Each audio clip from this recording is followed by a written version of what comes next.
Hello बच्चों, इस video में हम लोग क्वाड्रेटिक इक्वेशन पढ़ने जा रहे हैं। क्वाड्रेटिक इक्वेशन आजकल के सिलेबस में बच्चों को 11वीं क्लास में पहली बार देखने को मिलता है। तो इसमें हम लोग समझेंगे कि एक्चुअली क्वाड्रेटिक इक्वेशन क्या होता है। लेकिन आगे बढ़ने के पहले हम पहले ये जानेंगे कि इक्वेशन और उसी के जैसे लगने वाली आइडेंटिटी दो शब्द प्रयोग होते हैं। ये दोनों में अंतर क्या है, दोनों है क्या चीज़, ठीक है ना। इसका अंतर समझ लेते हैं तो फिर आगे बढ़ते हैं। बहुत छोटी सी बात है, लेकिन इस चैप्टर में अक्सर आइडेंटिटी का भी हमें उपयोग करना पड़ता है, तो फिर उसको भी समझ लेते हैं। देखो हमारे पास ये देखो कि 0 × x = 0, ये क्या चीज़ है। इसमें x कुछ भी हो, है ना। ये इक्वेशन जैसे लग रहा है ना। इक्वेशन में कोई एक अननोन वेरिएबल होता है, एक या दो अननोन वेरिएबल होते हैं, और उस अननोन वेरिएबल के वैल्यू पता करनी होती है जो उस एक्सप्रेशन को, उस व्यंजक को सेटिस्फाई करते हैं, है ना। तो x के इसमें क्या मान है, x का कोई भी मान रख दो, 0 में गुणा करोगे 0 होगा। वैसे ही दूसरी एक देखो कि a + x² minus a² minus x² minus 2x = 0। ये भी देखो, यह सेकेंड डिग्री के पॉलिनोमियल जैसे लगता है। सेकेंड डिग्री माने उसका घात, मैक्सिमम घात तो होना चाहिए। तो इसमें देखो x² है, ये x² है। अभी लग रहा है कि सेकेंड डिग्री की कोई पॉलिनोमियल है ना। ये सेकेंड डिग्री के है कि नहीं है ये बात नहीं है, लेकिन ये जो एक व्यंजक है इस तरह का, ये कोई भी x रख दो, ये हर x के लिए ये संतुष्ट होता है ना। वैसे ही ये तीसरा देखो, sec² x minus tan² x = 1 या -1 = 0। ये भी एक्सप्रेशन देखो, इसमें x कुछ भी रखो, x के हर मान के लिए ये एक्सप्रेशन सही होता है, ठीक है ना। तो ऐसे एक्सप्रेशन, इसी तरह से यदि कोई ये कहे कि an x⁴n और इस एक्सप्रेशन को 0 कर दिया, है ना। n और सभी n पर n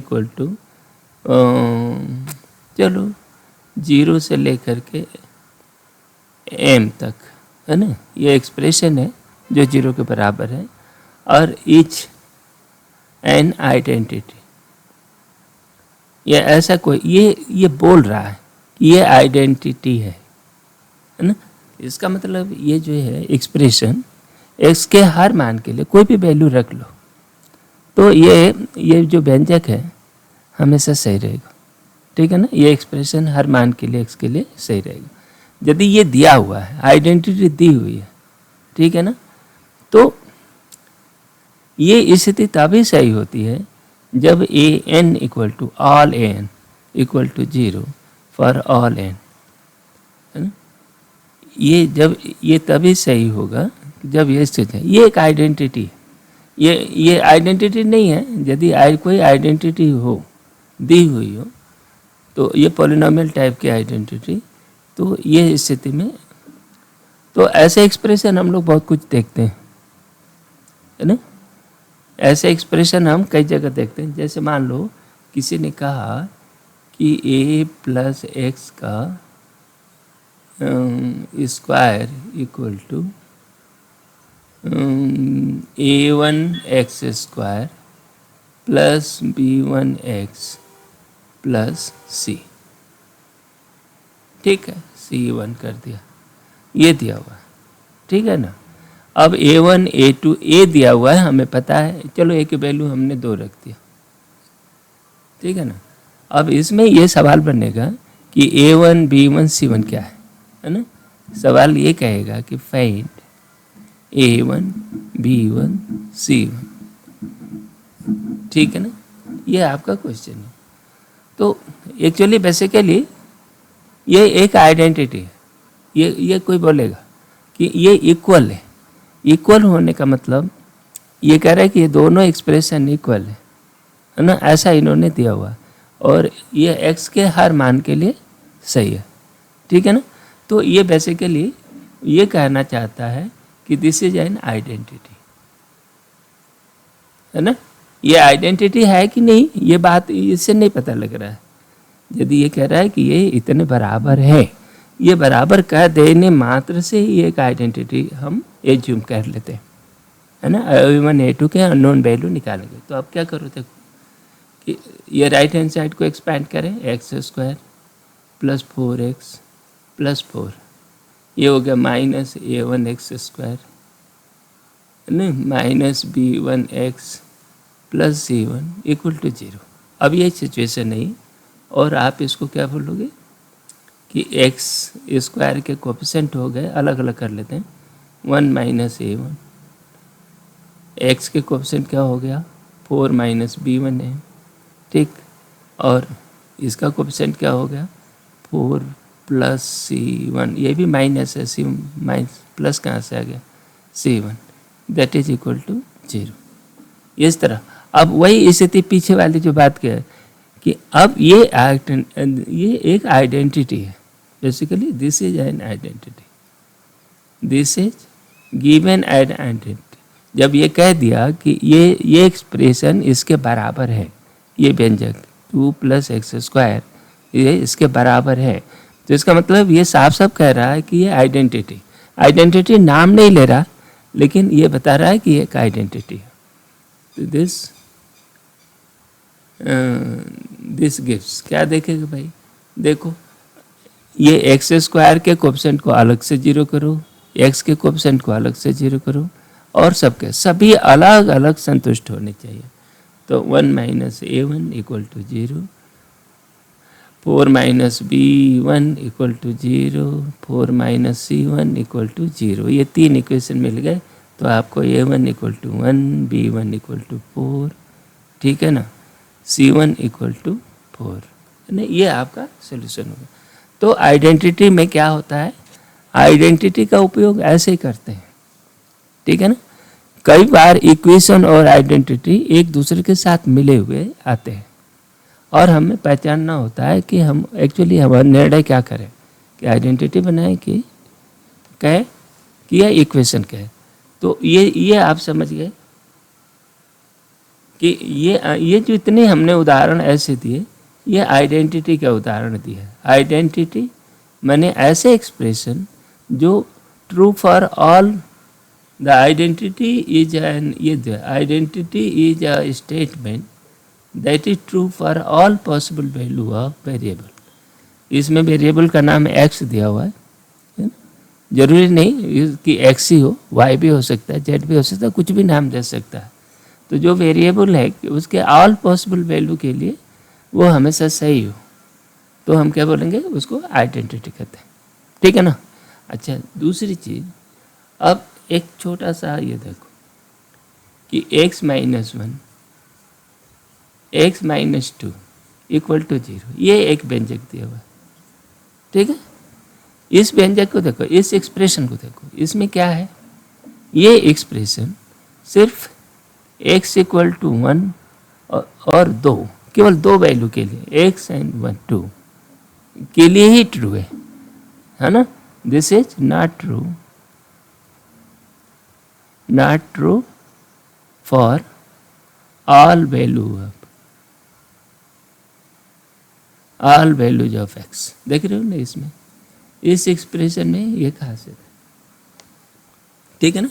इसमें x अननोन है, और ये जो व्यंजक है ये दिया है केवल 1 और 2 के लिए ही सही है, बाकी जितने भी वैल्यू रखोगे x के उसके लिए वो सही नहीं है, ठीक है। तो इस तरह के इक्वेशन को ये केवल स्पेसिफिक, ये कहते हैं कि दिस इज, इसको ये कहते हैं कि this expression is true for specific values of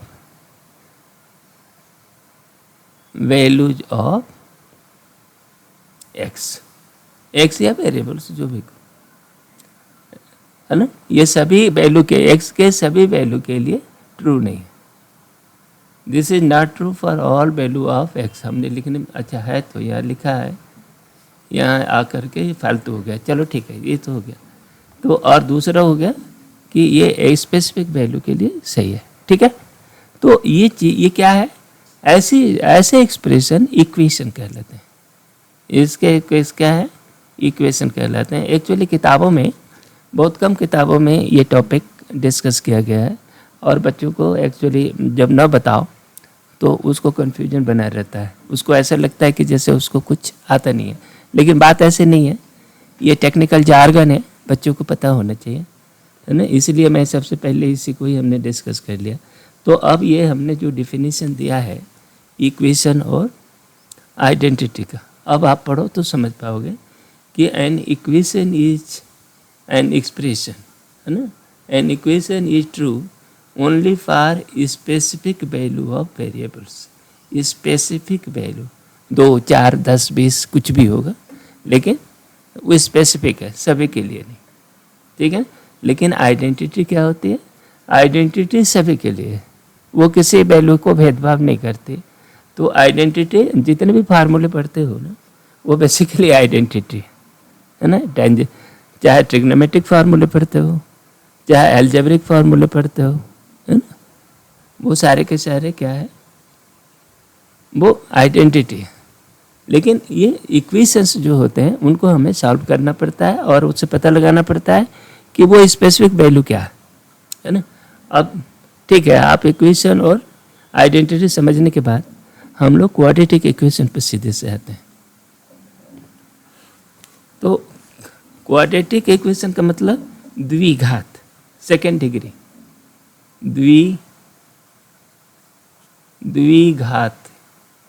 घातीय समीकरण।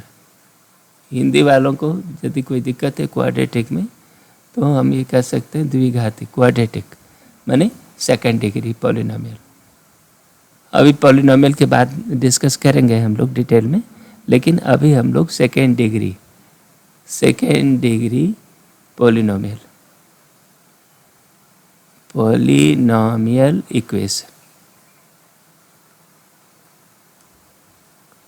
इक्वेशंस हम लोग देखेंगे, ठीक है ना। यह है क्या, इसका जनरल फॉर्म है ax² प्लस bx+c। हम देखो a दिया रहेगा, b दिया रहेगा, c दिया रहेगा, है ना, और x एक वेरिएबल दिया हुआ। अब कह रहा है कि x की वे कौन कौन सी वैल्यूज हैं जिसके लिए ये इक्वेशन सत्य है। तो ये क्या है, ये इक्वेशन है, हमें इस इक्वेशन को सॉल्व करना है। इक्वेशन नहीं, ये अब क्या है, ये इक्वेशन है, और इसमें a b c कोई नंबर हो सकते हैं, रियल या कॉम्प्लेक्स नंबर कुछ भी होगा, और x क्या है, x एक वेरिएबल है। लेकिन इसमें देखो ये इक्वेशन में 2 घात इन्वॉल्व है ना, x की 2 घात है, ठीक है ना। तो इसके 2 वैल्यू मिलेंगे, वो कौन कौन से 2 वैल्यू मिलेंगे जिससे कि ये इक्वेशन सेटिस्फाई हो जाएगा ना। तो फिर अब आप देखते हो क्या, इसको निकालने का हल हम सीखेंगे, ठीक है ना। और इसको ऐसे जनरल रूप से जब तक नंबर नहीं दिया जाए तब तक सॉल्व हम ऐसे नहीं करते, लेकिन चूँकि तुम लोग पहली बार सॉल्व कर रहे हो, तो इसको हल करने का सबसे पहला तरीका, इसको सॉल्व करने का तरीका देखते हैं। पहले तो सॉल्व करते हैं इसको।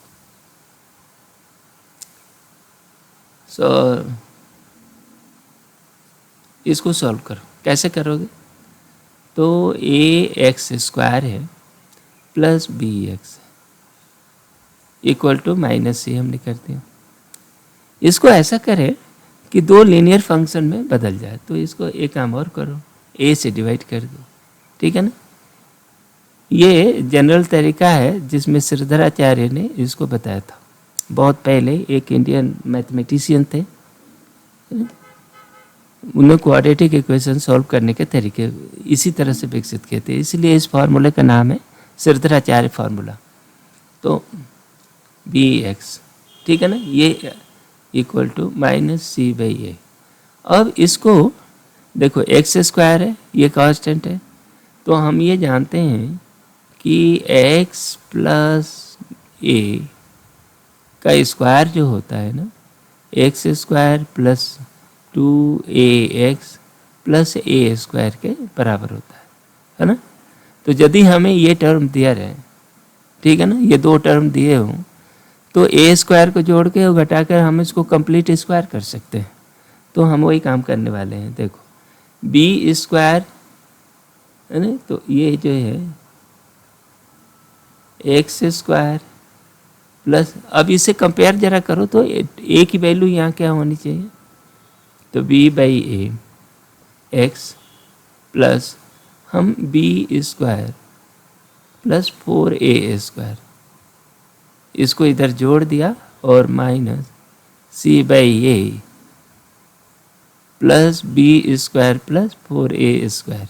इस तरह की कल्पना उस देश में की गई जहाँ पर कि अलजेब्रा सबसे पहले विकसित किया गया था, और वो अपना देश था जिसमें श्रीधराचार्य ने इसको डिस्कस किया है। तो ये है ना। अब ये देखो ये कंप्लीट स्क्वायर हो गया राइट हैंड साइड, और ये इस इधर देखो ये नंबर्स हो गए, बस इन नंबर को सॉल्व करो। तो ये हुआ कि x plus B by 2a का whole square equal to minus, इसको थोड़ा सा और अपने बढ़िया बना लें, इसको जोड़ लेते हैं, ये हो गया बी स्क्वायर माइनस, तो ये माइनस यहाँ से हटा देते हैं, बी स्क्वायर माइनस 4ac कर दिया और 4a स्क्वायर से भाग दे दिया। बढ़िया, ये आप समझ गए, इतना तक पहुँच गए। अब ये कोई नंबर है, ये नंबर जो भी होगी पॉजिटिव नेगेटिव कोई भी रियल नंबर होगी, है ना, या कॉम्प्लेक्स नंबर होगी, कुछ भी तो होगी ना, है ना। तो अब इसको हल करते हैं, आगे बढ़ते हैं। देखो X minus plus B by 2a, ठीक है ना, ये स्क्वायर था और इधर वाला था B square minus 4ac divided by 4a square. तो ये अब इसका रूट ले लिया और इसको हमने प्लस माइनस किया, है ना, क्योंकि जब एक्स स्क्वायर देखो एक्स स्क्वायर इक्वल टू मान लो 4 का, तो इसमें x के ये भी एक द्विघात समीकरण है, सबसे आसान द्विघात समीकरण है। इसमें x की वैल्यू +2 रखो या -2 रखो, दोनों के लिए ये सही है, दोनों का स्क्वायर 4 होता है, इसीलिए ये क्वाड्रेटिक इक्वेशन में प्लस माइनस ये टर्म आया, ठीक है ना। जैसे ये पूर्ण वर्ग था x square complete square plus minus 2, तो ये प्लस माइनस, तो इसके दो मान मिले। ये अब क्या हुआ, अब देखो तुम्हारा इक्वेशन सॉल्व हो गया, x equal to minus B by 2a, very good, plus minus, और ये जो अंदर वाला B square minus 4ac by 2a, ये भी हो गया, ठीक है। इसको और थोड़ा बढ़िया कर लेते हैं, तो ये बन गया देखो b plus minus root B square minus 4ac divided by 2a, है ना। ये श्रीधराचार्य का ये फार्मूला है, और ये सही पूछो तो क्वाड्रेटिक इक्वेशन सॉल्व करने का सबसे जनरल तरीका, जब किसी भी मेथड से क्वाड्रेटिक इक्वेशन सॉल्व नहीं होता तो ये मेथड उपयोग होता है। तो ये जनरल तरीका हुआ। तो देखा कि x के दो मान हैं, पहला मान को मान लो अल्फ़ा कहते हो, तो अल्फ़ा कहें तो ये minus B plus root B square minus 4ac divided by 2a, ये इसके पहला रूट है अल्फ़ा, है ना। ये कोई रियल कोई नंबर है, कॉम्प्लेक्स नंबर भी हो सकती है और रियल नंबर भी हो सकती है, तो उसके बारे में अभी अलग से डिस्कस करेंगे। लेकिन ये देखो दो रूट मिले, दूसरा रूट मिला बीटा, तो इसका क्या हो गया, minus B minus root B square minus 4ac divided by 2a। ये दूसरा रूट हो गया, ठीक है ना। इस तरह से आपके क्वाड्रेटिक इक्वेशन के दो रूट मिले। दो रूट, इसको रूट कहते हैं। वैल्यू, दो वैल्यू मिले जो ये दिए हुए इक्वेशन, कौन सा इक्वेशन था, इक्वेशन था ax² plus B x plus C equal to 0। ये आपका इक्वेशन था। इस इक्वेशन को सेटिस्फाई करने वाले दो वैल्यू हैं, ठीक है ना, अल्फा एंड बीटा, है कि नहीं। अब इस पर थोड़ा सा और विचार करो जरा। ये सॉल्व करने का जनरल तरीका हमने बताया। सॉल्व ऐसे ही होता है, तरीके और आसान तरीके भी कुछ मामलों में हम ढूंढेंगे, लेकिन ये अभी हमें क्या दिखा कि हमारे पास यदि ये इक्वेशन है ax² plus B x plus C equal to 0, ये हमारा क्वाड्रेटिक इक्वेशन है 1 नंबर। इसके रूट होंगे, दो रूट में alpha equal to minus B plus B square minus 4ac, ठीक, बाई 2a, एक रूट, ये एक वैल्यू मिला है ना, और दूसरी वैल्यू बीटा मिली, वो है माइनस बी प्लस, ये प्लस तो हो गया, ये माइनस है, minus B square minus 4ac equal 2a, ये बाई 2a, ठीक है ना। तो इसमें क्या है, अल्फ़ा बीटा, पहले इस अल्फ़ा बीटा को, ये अल्फ़ा और बीटा जो दो वैल्यू मिले ना, यही दो वैल्यू हैं जो इस इक्वेशन को सेटिस्फाई करेंगे। तो अल्फ़ा बीटा, ये जो ऐसे दो वैल्यूज अल्फ़ा बीटा को, alpha beta are called root of equation. Root क्यों अंग्रेजी में कहते होंगे नहीं पता, लेकिन रूट ऑफ इक्वेशन 1 है ना।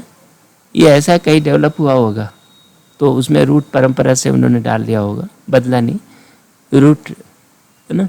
इसको कहते हैं जीरो, इसको जीरो भी कहते हैं, है ना, रूट और जीरो ऑफ इक्वेशन 1। जीरो मतलब ये, इसमें ये जो फंक्शन है इसको हम fx को, इस fx को इतना इक्वल टू 0 को, तो f अल्फ़ा इक्वल टू 0 हो जाएगा, f बीटा इक्वल टू भी 0 हो जाएगा, है ना। इस एक्सप्रेशन में अल्फ़ा बीटा की वैल्यू रख दोगे तो ये 0 हो जाएगा, सभी 0 हो जाएगा, एक्सप्रेशन ही 0 बन जाएगी, ठीक है ना। और इसलिए ये अल्फ़ा बीटा को, इसलिए क्या, ये अल्फ़ा बीटा का नाम है, ये तो रूट को, 0 को और सोल्यूशन को, कई बार कहते हैं सोल्यूशन, सोल्यूशन ऑफ इक्वेशन,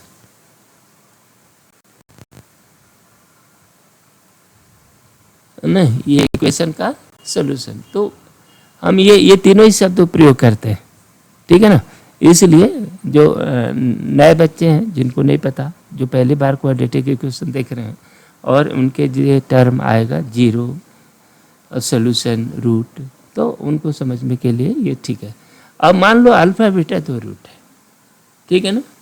तो अब एक बात ये देखो जरा कि ये x माइनस अल्फ़ा ले लो और x माइनस बीटा का जरा गुणा करके देखो क्या बन रहा है। अब अल्फ़ा की वैल्यू रख देते हैं, देखो x minus B by 2a, ठीक, और प्लस, देखो इसको हमने a कोष्टक में रख दिया और root B square minus 4ac divided by 2a, a कोष्टक में रख दिया।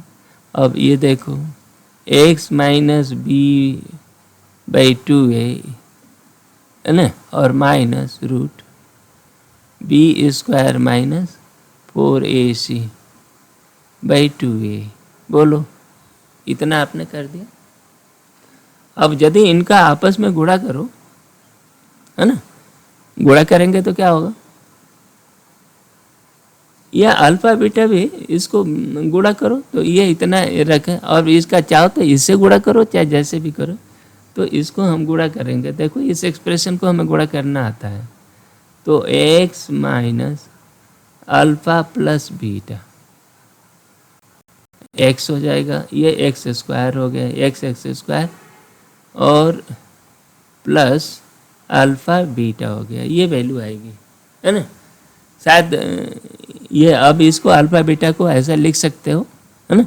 आप चाहो, आपको सुविधा हो तो आप सीधे ऐसा कर लो, नहीं तो हम ये सीधे करते हैं। देखो अल्फा प्लस बीटा, इस अल्फा और बीटा को जोड़ दो तो देखो ये माइनस है, बी स्क्वायर माइनस 4ac, और यहाँ पर B square minus 4ac positive है, ये दोनों कट जाएंगे, ठीक है ना। तो अब एक्स स्क्वायर हो गया, ये हो गया माइनस ए बाई, नहीं, minus B by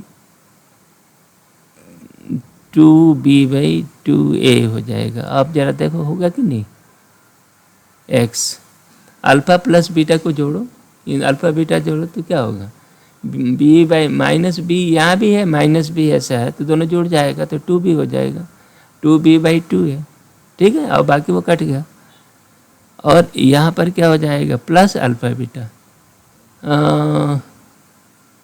plus alpha beta को, तो अल्फा बीटा, अब इनका देखो a plus b, a minus b type का है, तो a square minus B square,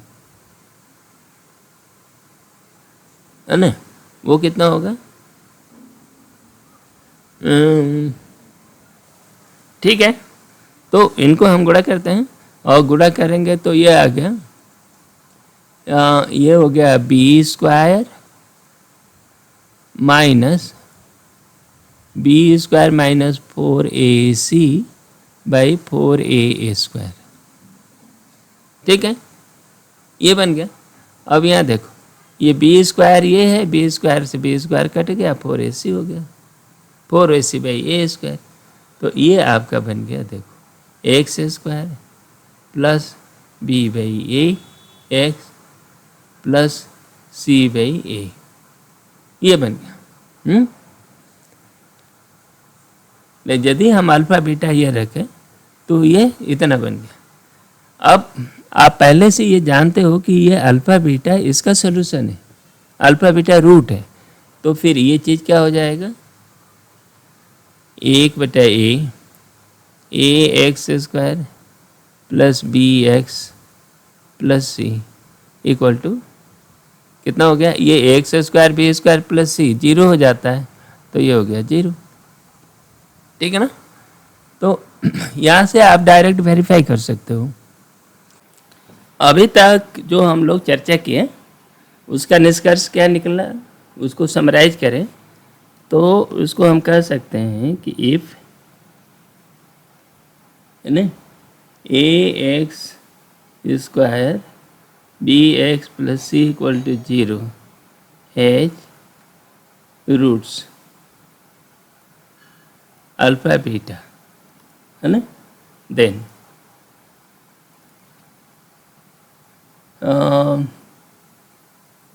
x minus alpha into X minus beta equal to 1/a X square plus B x plus C, इतना होता है, ठीक है ना, इतना हो जाएगा, ठीक है। इसका मतलब ये हुआ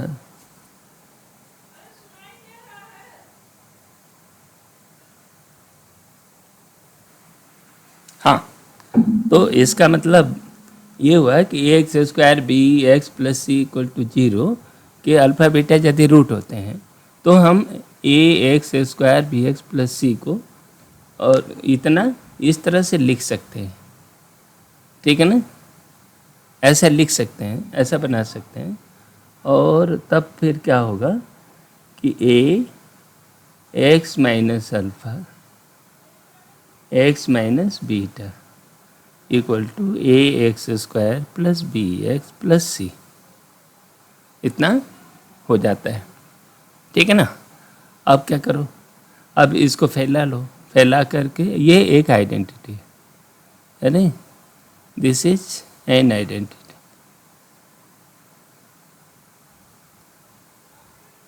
एन आइडेंटिटी, ठीक है भाई। तो ये मैंने ये दोनों पक्ष बराबर होंगे इस तरह, और उसको कंपेयर करो कि एक्स स्क्वायर के कोफिशिएंट, बी एक्स के कोफिशिएंट, सी के और कांस्टेंट टर्म को अलग अलग हम कंपेयर करेंगे। तो ये हो गया A x square plus A minus alpha minus beta X plus A alpha beta, ठीक है ना, X equal to A x square plus B x plus C, ये है ना। तो ये एक आइडेंटिटी है, तो करस्पॉन्डिंग टर्म्स जो होंगे एक दूसरे के बराबर हो जाएंगे। तो फिर इससे क्या निकला, इससे जो निकला ये कि देखो, इसको पहले लेते हैं, A by A minus A alpha plus beta by B equal to A alpha beta by C, ठीक है ना। इतना हो गया। तो इसको आप ये कह सकते हो कि ए बाई, यानी इसको एक कर देते हैं, ए बाई ए को एक कर दिया। तो अब आप क्या लिख सकते हो, देखो alpha beta, alpha plus beta equal to minus B by A और alpha beta equal to C by A, ठीक है ना। तो इसमें क्या हुआ, ये अल्फ़ा बीटा और ए बी सी के बीच में आपसी रिलेशन इस तरह से निकलता है, ठीक है ना। तो बस अभी इक्वेशन की बात हम लोग इतना कर लिए। अब कुछ एक्चुअल वो देखेंगे कि इतना सारी चीज़ें जो हम लोग समझ गए ना, फिर देखेंगे कि एक्चुअल जो क्वाड्रेटिक इक्वेशन है कैसे सॉल्व होता है, ठीक है। अब आइडेंटिटी और इक्वेशन पर आधारित सवाल हमारे सामने है एक। तो ये कह रहा है कि ये एक्सप्रेशन एक आइडेंटिटी है ना। तो ए बी की वैल्यू बताओ। तो इसके लिए क्या करोगे, सबसे पहले इसको सरल कर लेते हैं, राइट हैंड साइड को और लेफ्ट हैंड साइड को, या ये कहो कि एक्स के पावर और कांस्टेंट टर्म को एक और इकट्ठा कर देते हैं। तो ये 5 5 -2 माइनस ए एक्स, ठीक, प्लस ये 3 है, तो 3 - 1 माइनस बी इक्वल टू 0। यह अब इस रूप में हो गया। इसको लिख सकते हो कि 3 - A X plus 2 minus B equal to 0, ठीक है। तो देखो the equal to 0 which is, ये जो दिया हुआ है which is given to be an identity, ठीक है ना। ये आइडेंटिटी है, आइडेंटिटी है, तो फिर इनके करस्पॉन्डिंग कोएफिशिएंट एक्स के अलग अलग कोएफिशिएंट 0 हो जाएंगे। तो ये 3 इक्वल टू ए और बी इक्वल टू 2, बस ये आपका रिजल्ट हुआ।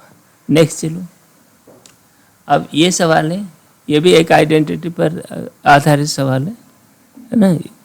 तो वो ये कह रहा है कि ये एक आइडेंटिटी है, find the value of r in the equation, जब ये इतना दिया हो। अच्छा, इसमें ये नहीं कह रहा है कि आइडेंटिटी है, लेकिन ये identically for all value of x के लिए ये 0 है ना। आर की वैल्यू बताओ जो ये इतना 0 है। तो ये 0 होने का मतलब ये एक्सप्रेशन कि एक्स के दिस इक्वेशन इज ट्रू। किसके लिए? True for all value of x, है ना, एक्स का कोई भी वैल्यू हो तो चलेगा। तो इसका मतलब कि ये जो एक्स स्क्वायर के कोएफिशिएंट अलग से 0 हो जाने चाहिए, एक्स के कोएफिशिएंट अलग से 0 हो जाए, और ये कांस्टेंट टर्म अलग से 0। तो मैंने ये सारे टर्म्स जो एक्स के कांस्टेंट के सब 0 हो जाने चाहिए, ठीक है ना। तो अब क्या हुआ देखो, r square minus 2r plus 1 equal to 0। अच्छा, ये सभी एक साथ संतुष्ट भी होने चाहिए, सारे टर्म्स जो है ना, ये भी 0 हो, ये भी 0 हो, ये भी 0 हो, और सब एक ही साथ होने चाहिए।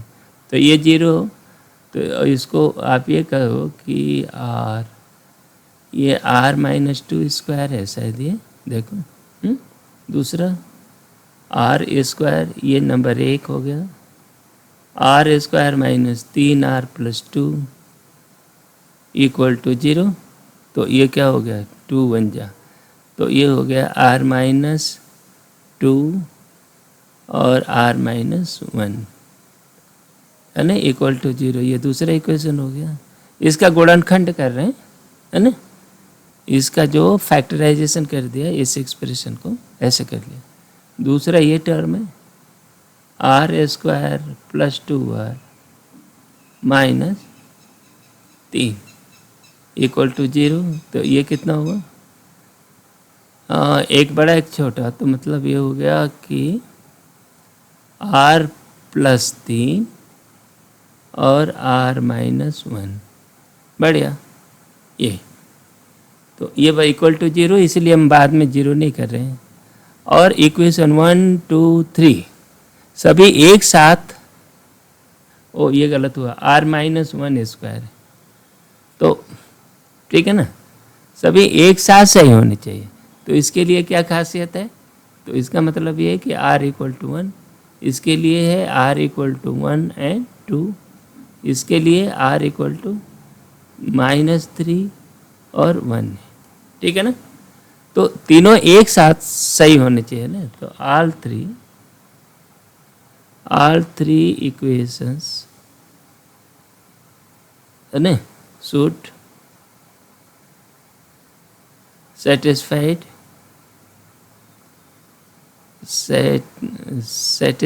ना, फाइड साइमल्टेनियसली, एक ही साथ साइमल्टेनियसली, ठीक है ना। तो ये r इक्वल टू क्या मिले, तीनों में देखो r कॉमन चीज क्या है, एक वैल्यू वो 1, r को 1 होनी चाहिए, बाकी नहीं चलेगा, ठीक है ना। तो ये आइडेंटिटी का इस तरह का जैसे सवाल हो तो आप इस पर हल करोगे ऐसे। अच्छा, ये जो प्रोसेस हम बता रहे हैं ना, ये हो सकता है कि डायरेक्ट सवाल ना आए, लेकिन इसका एप्लीकेशन आ जाएगा। नेक्स्ट पढ़ो। अब ये जो सवाल है, ये देखो, ये एक आइडेंटिटी दिया हुआ इक्वेशन है, ये जो अलजेब्रिक आइडेंटिटी, ये बोल ही रहे हैं। तो वो कह रहे हैं कि ए बी सी डी बताओ। ए क्या है, ए बी सी डी। तो अब आप इकट्ठा करो, देखो ए माइनस 16 एक्स क्यूब, बोलो, प्लस वाई लेते हैं, एक्स के पावर एक्स क्यूब था तो एक्स क्यूब के पावर ले लिया, वाई है, वाई को ले लो, तो 5 प्लस माइनस बी वाई, बोलो, चलेगा। यहाँ से भी ले लिया, एक और कर दिया। अब अगला सब जेड है, तो प्लस जेड के कोएफिशिएंट क्या पड़ा, माइनस सी, ये जेड है तो ये माइनस टी प्लस 3, उधर पक्षांतर होकर के इसको इधर एक और कर दिया, और ये 16 है और ये डी है, plus 16 minus d equal to 0, ये देखो, ठीक है ना। इसको एक साथ इस तरह से एक्स के पावर के रूप में, एक्स वाई जेड जो वेरिएबल्स हैं उनके टर्म में ले लें, तो ये एक्स क्यूब पावर का कोई मतलब नहीं है, बस यही है कि एक इंडिपेंडेंट वेरिएबल है, वाई भी एक इंडिपेंडेंट वेरिएबल है, जेड भी इंडिपेंडेंट है, और ये कांस्टेंट टर्म्स है। तो A equal to 16, B equal to 5, ठीक है, सी इक्वल टू 3 हो गया, ठीक है, बोलते हो रहा ना, d equal to 16, d equal to 16। तो आप ये कह सकते हो कि एक्स, ये जो वेरिएबल हैं उनके टर्म्स को हमने इकट्ठे बराबर कर दिए, तो ये भी हो गया। नेक्स्ट, अब ये इक्वेशन है, ये क्वाड्रेटिक इक्वेशन दिए हुए 3, अब इनको हल करना है। और हल करने का सबसे पहला तरीका तो ये है कि मान लो ये इंटीजर टाइप के हों, तो फिर इनको फैक्टराइज कर पाओगे क्या? तो इनको फैक्टराइज करो, देखो 6 है, -6 है ना, ऐसे दो फैक्टर निकालो जो माइनस, जिनका जोड़ माइनस वो 5 हो। तो हम आप ये कर सकते हैं, कितना हुआ, x -6 और x, ये फैक्टराइजेशन तुम लोग हाई स्कूल में पढ़े होगे, तो इसलिए मैं सीधे उपयोग कर ले रहा हूँ, +1 ये है ना, और इक्वल टू 0 कर दो।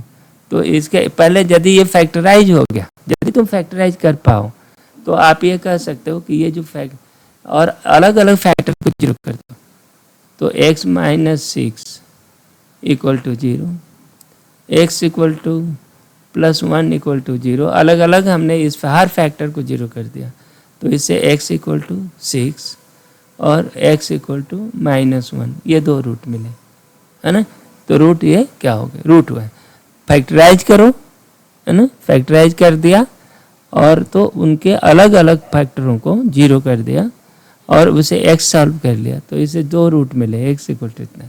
तो ये क्वाड्रेटिक इक्वेशन के दो रूट हुए। बस कहने का मतलब इतना, ये इसका सोल्यूशन है। हम यहाँ क्या बात कर रहे हैं, सोल्यूशन ऑफ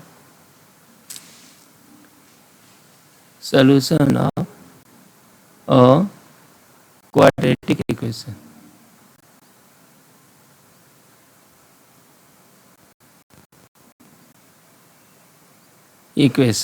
ठीक है ना, बस इसका सोल्यूशन पता कर रहे हैं।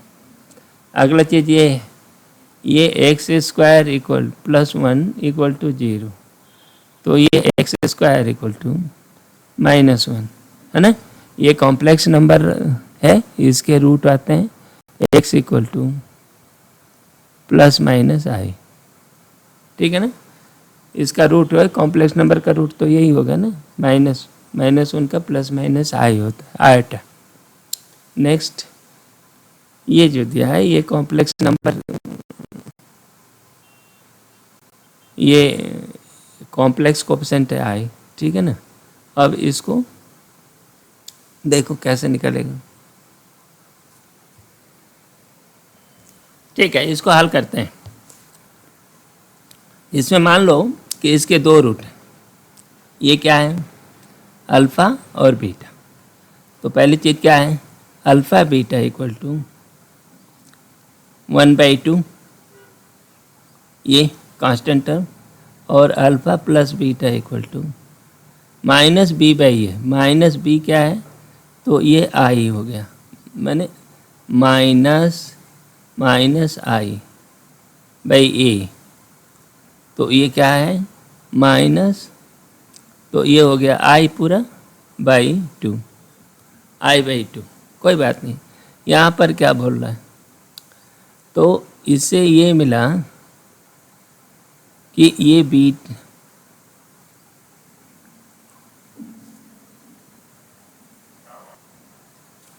ये सवाल, ये जो तीसरा सवाल है ये वाला, ये इस तरह से हम लोग लगा रहे थे, तो इतनी आसानी से इससे तो निकलेगा नहीं, ऐसे निकलेगा नहीं। इसको सीधे सिरदराचार्य से आप लगाओ, तो x इक्वल टू -b का मतलब i हो गया, plus minus root i² b² मतलब -1 माइनस 4ac हो गया इसका गुणनफल का दूना, 4 गुना, है ना, तो ये हो गया 8, और बाई 2a का मतलब a 2 है, तो ये हो गया 4। अब क्या हो गया, इसको आप ये कहोगे कि ये 3i हो गया, i ± 3i/4, ठीक है ना। तो इसका दो वैल्यू मिली, यदि 1 कर दे तो ये हो गया 2, तो i/2 और दूसरा हो गया माइनस, तो 2 नहीं, ये एक आई हो गया और ये माइनस i/2 हो गया, ठीक है ना। ये इसके 2 रूट हो गए। तो सॉल्व करने का ये जो श्रीधराचार्य का मेथड है, जनरल तरीका है, और दूसरा फैक्टराइजेशन करने का, ये इस तरह का कंप्लीट स्क्वायर बनाकर करने का, ये 2-3 तरीके हैं, है ना। तो ये एक तरीका ये भी है, देखो इसको कर सकते हैं, कंप्लीट स्क्वायर कर दें, तो ये x माइनस 5/2 का स्क्वायर कर दिया, अब बच क्या गया, तो यहाँ इनका बच गया, तो ये 5/2 है ना, तो इसका स्क्वायर हमने घटाना पड़ेगा, तो 25/4 हो गया, -6 = 0 करना पड़ेगा। बस इसको सॉल्व करोगे तो यही उत्तर रहेगा। यही श्रीधराचार्य जी का यही नियम है। दूसरा फैक्टराइज करके कर लो। तो क्वाड्रेटिक इक्वेशन सॉल्व करने के तरीके यही इतने ही रहते हैं। नेक्स्ट चलो। अब यहाँ एक टर्म, इसको कुछ करना नहीं है, इस पर हम लोग बहुत कुछ डिस्कस कर चुके हैं। एक टर्म है b² - 4ac। ये बहुत काम का टर्म है। ये इस क्वाड्रेटिक इक्वेशन के लिए ये एक टर्म डिफाइन किया जाता है, b² - 4ac। और a b c क्या है? a b c इस क्वाड्रेटिक इक्वेशन के कोएफिशिएंट है। ये b² - 4ac को डिस्क्रिमिनेंट कहते हैं। क्या कहते हैं? डिस्क्रिमिनेंट कहते हैं। और उसको d से हम डिनोट करते हैं। वो डिस्क्रिमिनेंट क्या है? b² - 4ac। ये क्या है? ये डिस्क्रिमिनेंट है, ठीक है ना। तो अच्छा, कोई बात नहीं। और ये दूसरा वाला पार्ट है, इसको ऑलरेडी हम लोग चर्चा कर चुके हैं कि f(x) जो है ax², उसका एक रूट अल्फ़ा है, तो f अल्फ़ा = 0। इसको f अल्फ़ा करोगे तो 0 हो जाएगा। और f क्या था? f(x), तो अभी तो हम क्वाड्रेटिक इक्वेशन की बात कर रहे हैं, ax² + bx + c, ठीक है ना। ये एक्सप्रेशन है। और इसमें यदि ये रूट है इसका, तो अल्फ़ा रख दो, f अल्फ़ा रख दोगे तो 0 हो जाएगा। बस इतने, इस स्लाइड का मतलब सिर्फ इतना ही है। अब रूटों के बीच के संबंध आप लोग ये समझ गए कि ये इसके एक्सप्रेशन है, क्वाड्रेटिक इक्वेशन है, उसके रूट अल्फ़ा बीटा है, तो अल्फ़ा + बीटा = -b/a, और अल्फ़ा और बीटा का गुणनफल c/a होता है, ठीक है ना। ये बहुत काम का क्वाड्रेटिक इक्वेशन में बहुत ही काम का, ये भी हम लोग पीछे चर्चा कर चुके हैं, तो इस पर बहुत ज़्यादा कुछ नहीं कह रहे। बस यदि उधर किसी ने ठीक से नहीं लिखा है तो इसको ठीक से नोट कर लो, ठीक है। आगे बढ़ते हैं। हाँ,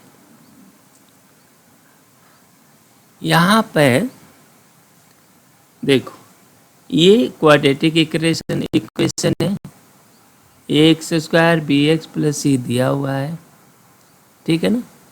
अल्फ़ा बीटा उसके रूट्स हैं। अब आपसे सवाल ये पूछा जा रहा है कि ऐसा क्वाड्रेटिक इक्वेशन बताओ, ऐसा वो इक्वेशन बताओ जिसके रूट अल्फ़ा + z और बीटा + z। z क्या है? कोई नंबर है। ये z की जगह पर k भी कोई नंबर लिख सकते, कुछ भी हो सकता है।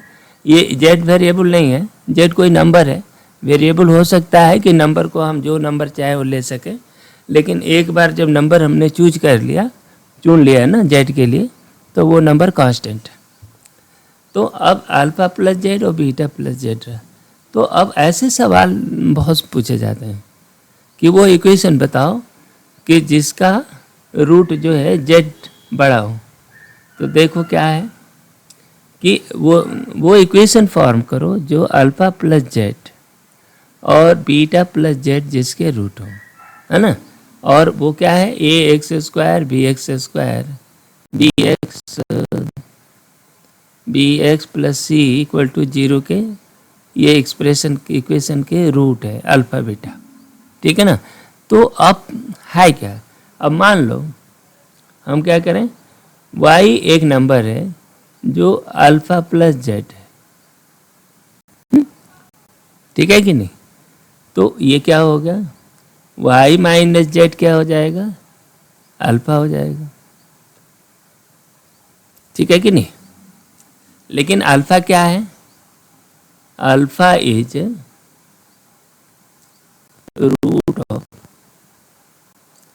Root of A x square B x plus C equal to 0। इसका रूट है। जब इसका रूट है तो अल्फा इसको सेटिस्फाई करेगा। तो इसका मतलब ये हुआ कि A alpha squared plus B alpha plus C equal to 0। ठीक है। अब अल्फा को हम y प्लस जेड ले लेते हैं। यहाँ देखो ना, ये अल्फा की जगह अल्फा कितना है, y प्लस जेड कर दो, तो इसको आप लिख सकते हो ए वाई माइनस जेड का स्क्वायर। देखो अल्फा को y माइनस जेड बनाया था ना, प्लस बी, अल्फा की जगह y माइनस जेड कर दिया, प्लस सी इक्वल टू 0। बढ़िया, बन गया। अब ये इक्वेशन हो गया जिसके रूट दिस, इसको और सरल कर लेते हैं। तो देखो ए वाई स्क्वायर, यहाँ से प्लस बी वाई आएगा, प्लस सी ये ले लिया, प्लस यहाँ पर क्या होगा, बाकी चीज़ का अब जेड का देखो, इसे 3 टर्म आते थे ना, इसको फैलाओगे तो 3 आएगा, तो इसमें क्या बना। अब बाकी यहाँ बच गया, सबको अलग अलग रख लेते हैं। ए जेड स्क्वायर, तो ये तो माइनस हो गया, और 2ZY माइनस 2AZY ये बच गया। यहाँ पर ये 2 टर्म छूट गए थे, तो यह हो गया माइनस BZ प्लस सी तो हमने ले लिया इक्वल टू 0। ठीक है। तो अब ये देखो AY square plus B minus 2AZY बोलो प्लस ये माइनस कर देते हैं, AZ स्क्वायर माइनस 2AZ, ये y तो यहाँ भी है, तो अच्छा इस y को तो हमने ले लिया ना इसमें, तो AZ स्क्वायर माइनस BZ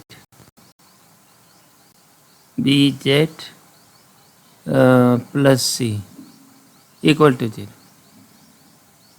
अच्छा ये माइनस है तो ये प्लस था, तो ये भी माइनस हो जाएगा, क्या माइनस हो गया, लेकिन ये तो प्लस हो गया ना। अब ये देखो माइनस, ये माइनस, तो ये हो गया माइनस, हमने बाहर ले लिया, और ये हो गया इतना है BZ प्लस सी। ठीक है, अब ये हो गया। अब आपका इक्वेशन क्या होगा, ये 2 number, this is the required equation. y में जो इक्वेशन है ना, y वो रिक्वायर्ड इक्वेशन। तो AY square 2B minus 2AZ y, और ये क्या हो गया minus AZ square plus BZ BZ, ये माइनस सी है ना, ये प्लस हो जाएंगे, ये माइनस हो गया, ये माइनस सी। ठीक, रिक्वायर्ड इक्वेशन। ठीक है ना। यही मेथड जो है हम लोग इसके ट्रांसफार्मर, इसको कहते हैं इक्वेशन को ट्रांसफार्म करना। तो अब उस ट्रांसफॉर्मेशन संबंधी जितने भी इक्वेशन होंगे इसी मेथड का हम लोग उपयोग करेंगे। नेक्स्ट चलो, अभी ये क्या पूछ रहा है, if let alpha beta be root of the quadratic equation of this p q r any complex number, then find the quadratic equation whose roots are p alpha plus q और p beta plus q. ठीक है भाई, देखो हमारे पास given equation क्या है, A x square plus B x plus C equal to 0। ठीक है ना, ये हमारे पास इक्वेशन है ना। This has root alpha beta, बस ये दिया हुआ। अभी तो हमें कुछ नहीं करना, बस वही तरीका अपनाएंगे कि ये पूछ रहे हैं कि मान लो y एक वेरिएबल है, वो p अल्फ़ा प्लस क्यू के बराबर है। बढ़िया। तो अब y इसमें अल्फ़ा के लिए सॉल्व करो, क्या हो गया, y minus Q by p equal to alpha. ठीक है ना, ये हुआ कि नहीं। बट अल्फ़ा क्या है, alpha is root of A x square plus B x plus C equal to 0। इसका मतलब ये हुआ कि ए this implies A alpha square plus B beta B alpha plus C equal to 0। अब ये इतना हो गया। तो और अल्फ़ा की वैल्यू हमने निकाल लिया, यहाँ से उठा कर रख दो, तो क्या हो गया, A Y minus Q by P squared plus B Y minus Q by P, ठीक, plus C equal to 0 is the required equation.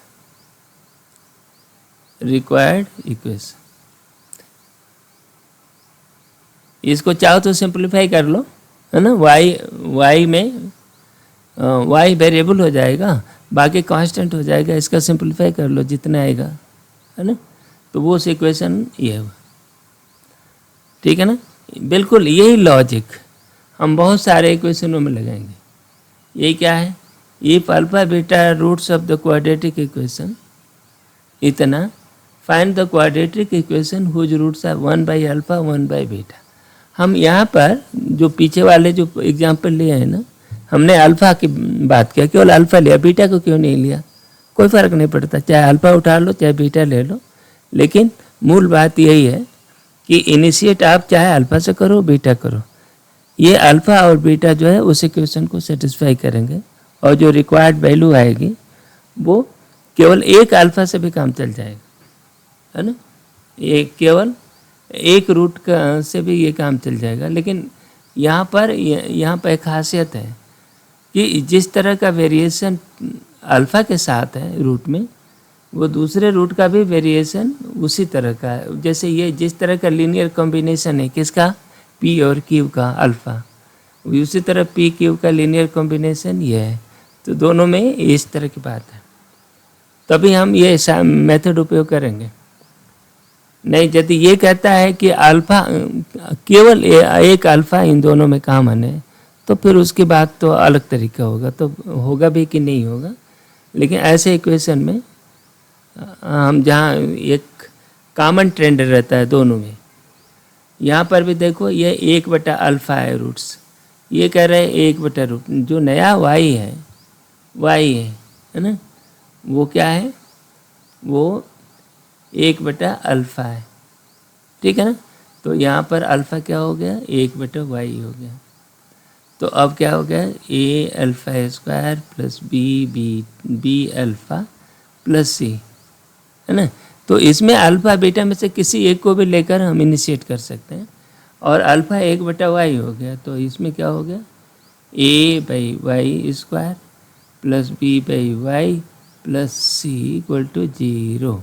अब यहाँ पर क्या हुआ, वाई स्क्वायर का गुणा कर दो, तो A plus B Y plus C Y squared equal to 0। ठीक है ना, ये आपका रिक्वायर्ड इक्वेशन है। यहाँ पर देख रहे हो उल्टा हो गया, A x square B x plus C है ना। तो अब ये इक्वेशन बन गया C Y squared plus B Y plus C, उल्टा हो गया, है ना। सी फर्स्ट लीडिंग कोफिशिएंट बन गया। लीडिंग माने पहला, जो एक्स स्क्वायर का जो कोफिशिएंट है इसको हम बोलते हैं लीडिंग कोफिशिएंट। क्या बोलते हैं, लीडिंग कोफिशिएंट। कोएफिशिएंट नाम है, ये बहुत प्रयोग होते हैं, कोएफिशिएंट है ना, लीडिंग कोएफिशिएंट ए। अब इसका लीडिंग कोएफिशिएंट सी बन गया, लेकिन बी बीच में बना रहा और ये अब ये क्वेश्चन कोई इसको एक दूसरे तरह से भी इसी सवाल को पूछ सकता है। वो ये कह रहा है कि A x square B x plus C equal to 0 के रूट अल्फा बीटा हैं गिवन, ठीक है ना।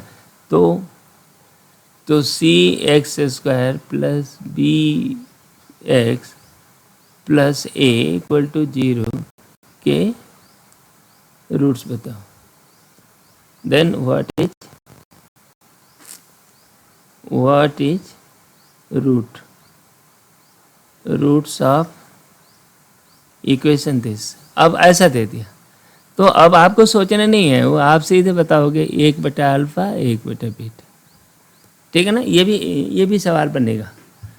तो एक तो वो इक्वेशन बताओ जिसका कि रूट रेसिप्रोकल हो इसके, है ना। अल्फा का भी रेसिप्रोकल होगा, माने उल्टा होगा, और एक बीटा का भी रेसिप्रोकल होगा, है ना, उल्टा होगा।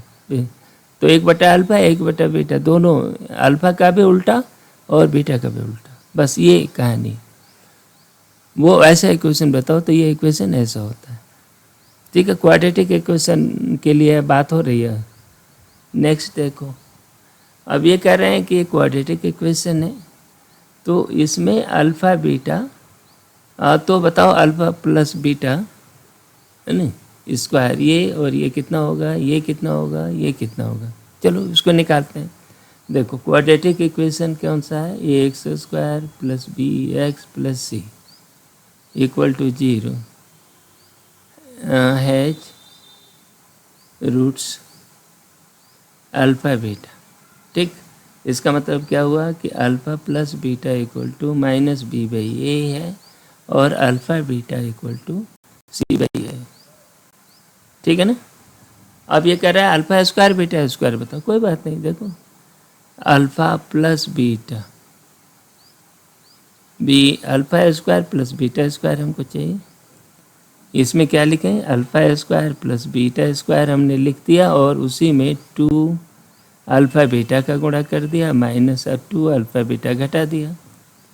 तो अब ये क्या बन गया सोचो, ये अल्फा प्लस बीटा का स्क्वायर हो गया, ये माइनस 2 अल्फा बीटा। अब ये दोनों ही चीज़ हम जानते हैं, अल्फा प्लस बीटा क्या होगा, माइनस बी बाई ए, उसका स्क्वायर हो गया, ठीक है ना, minus 2 alpha beta C by A, बस ये हो गया, ठीक है, निकल गया। इसको सरल कर लो जितने है, इसको आप सरल कर लोगे तो तुम्हारा बन गया ये उत्तर। तो हम ये सरल क्या करें, ये ए स्क्वायर हो गया, ये हो गया बी स्क्वायर, और ये माइनस 2ac, बढ़िया, ये हो गया। अब नेक्स्ट देखो, क्यूब चाहिए, क्यूब, है ना। तो ये कहते हैं कि अल्फा प्लस बीटा का क्यूब कितना होता है, alpha cube plus beta cube plus 3a alpha beta alpha plus beta, बढ़िया। हमें ये क्यूब चाहिए इतना, इसका उपयोग कर लो। अल्फा प्लस बीटा पता है, अल्फा प्लस बीटा पता है, अल्फा बीटा पता है, ये निकल जाएगा। तो इससे क्या होगा, alpha cube plus beta cube equal to, इसको यहीं रहने देते हैं ना, और बाकी पक्षांतर कर देंगे। तो माइनस बी बाई ए का क्यूब, अल्फा प्लस बीटा बोलो, ये माइनस 3 अल्फा बीटा क्या है, अल्फा बीटा की वैल्यू होती है सी बाई ए, तो माइनस होगा नहीं प्लस, और इसका होगा माइनस बी बाई ए, बढ़िया। अब ये तुम्हारा उत्तर मिल गया। ए क्यूब ले लेते हैं नीचे, ए क्यूब हो गया, ये कितना हो गया, माइनस बी क्यूब हो गया, ये ए स्क्वायर है, माइनस 3abc हो गया, बढ़िया। अल्फा क्यूब बीटा क्यूब बराबर इतना हो गया, b cube minus 3abc by a cube, okay, जम गया।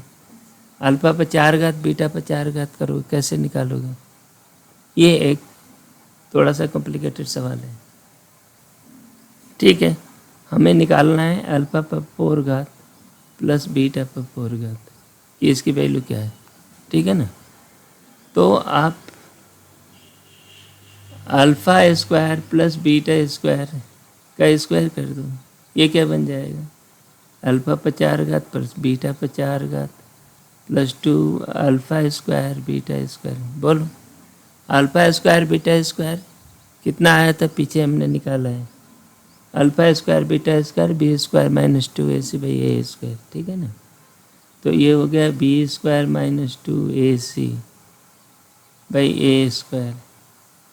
का whole square equal to alpha पर 4 घात प्लस बीटा पर 4 घात, बीटा पर 4 घात, ठीक है ना, प्लस अल्फ़ा बीटा ले लो तो 2 टाइम्स c²/a²। ओके बढ़िया, अब तुम्हारा निकल गया, ठीक है ना, कि अल्फ़ा पर 4 घात प्लस बीटा पर 4 घात, ये क्या हो गया, बी स्क्वायर माइनस 2ac का whole square minus 2a² c²/a की पावर 4। बढ़िया, ये हो गया, ठीक है ना।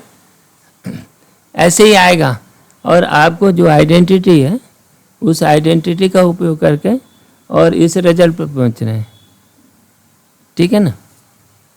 तो नेक्स्ट चलो, कितने शॉर्टकट रूट से आप पहुंच पाओगे ये तुम्हारी अपनी अकल पर निर्भर है।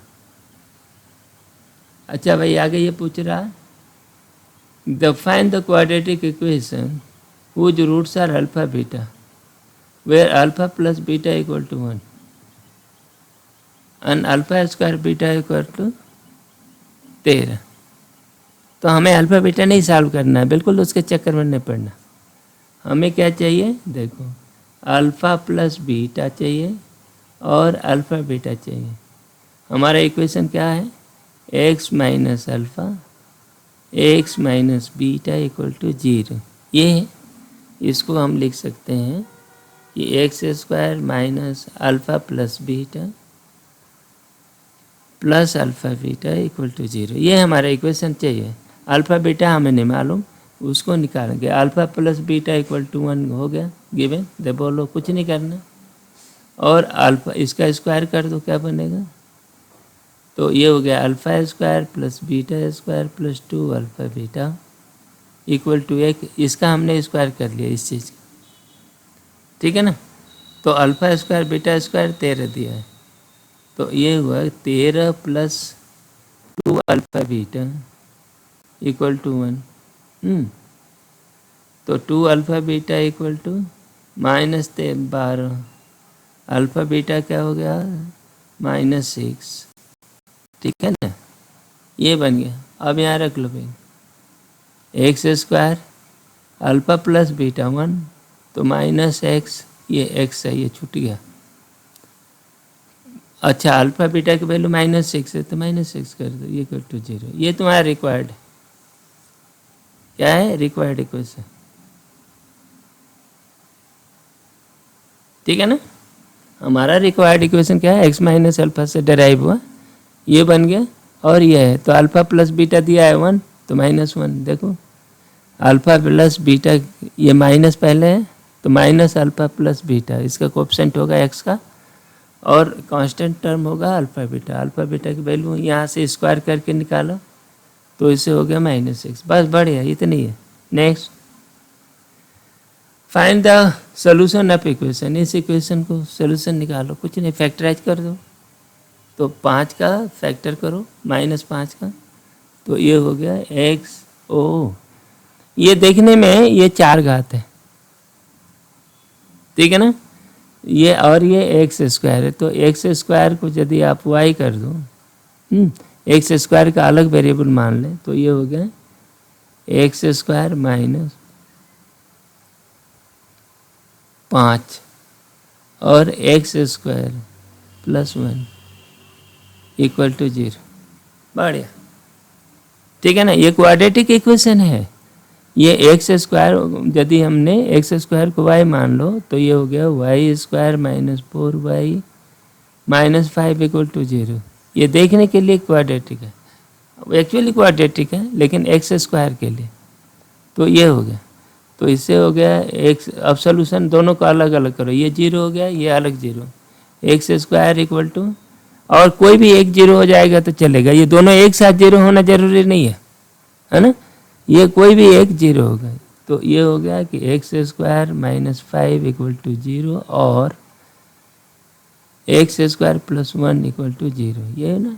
तो एक्स स्क्वायर इक्वल टू यदि 5 है तो एक्स इक्वल टू एक्स क्या हो गया प्लस माइनस √5, ये रियल रूट हो गए। तो इसके रूट देखो, एक्स इक्वल टू 1 तो X equal to plus minus I, इसके दो कॉम्प्लेक्स रूट होंगे, तो टोटल रूट होगा plus minus √5 plus minus I.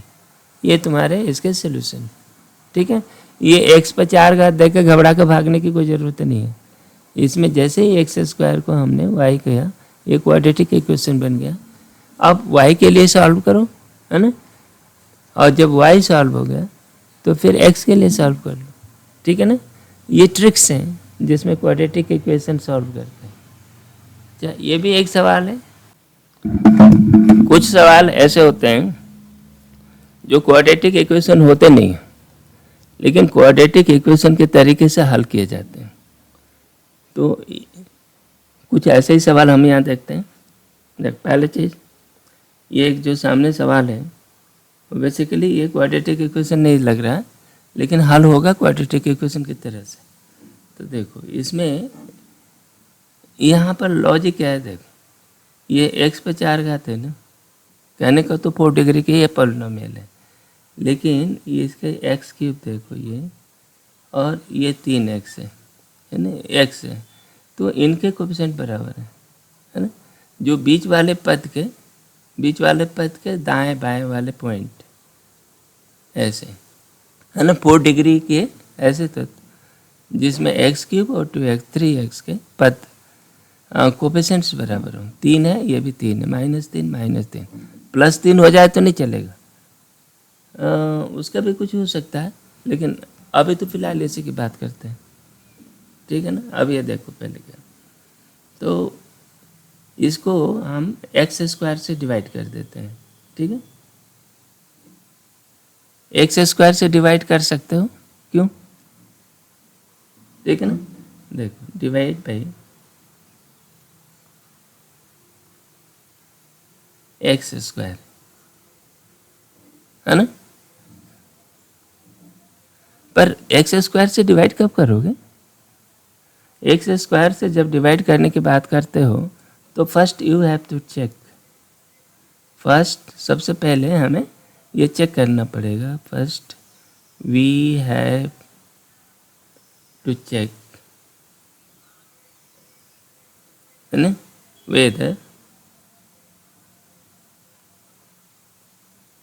whether x equal to 0 is not a solution,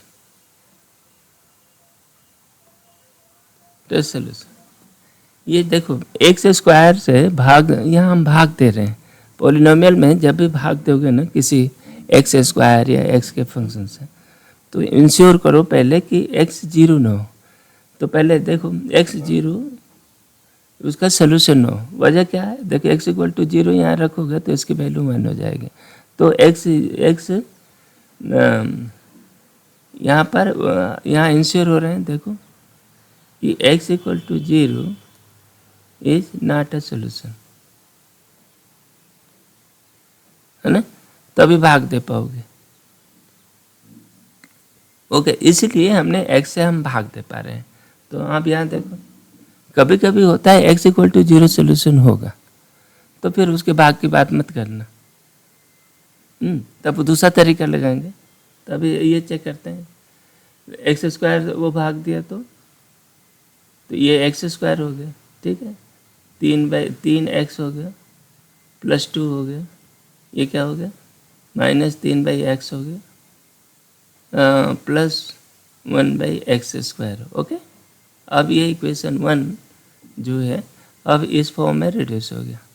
अब इसको और देखो, एक्स स्क्वायर को इकट्ठा किया, 1/x² को हमने एक साथ लिया, ये इसमें +2 को भी ले लो, ठीक है।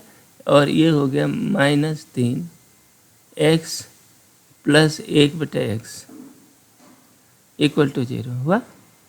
अब इसको देखो, ये परफेक्ट स्क्वायर है, ये x परफेक्ट था, पूर्ण वर्ग है यार, बस देखो प्लस 1/x है का स्क्वायर है, और ये -3x प्लस 1/x का ये हो गया, दैट इज इक्वल टू 0।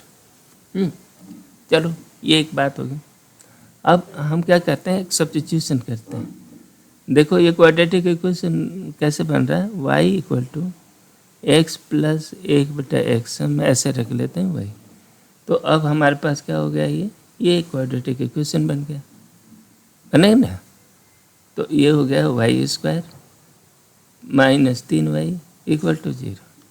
अब ये देखो, यहाँ y से आप भाग नहीं करोगे, क्योंकि y equal to 0 is a solution. यहाँ आप चेक कर रहे हो ना, y इक्वल टू y से आप भाग नहीं कर सकते, ठीक है ना, क्योंकि y इक्वल टू 0 इसका एक सोल्यूशन है, कांस्टेंट नहीं है ना।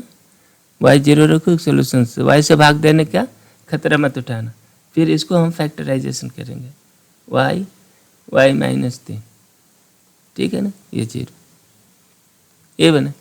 तो इसके सोल्यूशन क्या होगा, y इक्वल टू 0 अथवा y equal to -3 equal to 0। इसमें ये दोनों ही बात, दोनों में से कोई एक भी सही हो तो ये जो है इक्वेशन का सोल्यूशन होगा, ठीक है ना। पहला केस लेते हैं, y इक्वल टू 0, y क्या है, केस 1 x प्लस 1/x, ये है ना, इक्वल टू 0। तो अब हमें x का गुणा कर देते हैं, गुणा करने में तो कोई दिक्कत है नहीं, किसी भी नंबर का गुणा कर दो, भाग देने में ही हमेशा दिक्कत होती है। x² प्लस 1 इक्वल टू 0, बढ़िया, मतलब x इक्वल टू -1 x², ठीक है ना, ये हुआ। और इसके सोल्यूशन क्या होगा, -1 है तो ये i² हो गया, that is equal to i², complex number, x equal to plus minus i, बढ़िया। इसका ये एक सोल्यूशन मिल गया, ये एक सोल्यूशन ये मिला।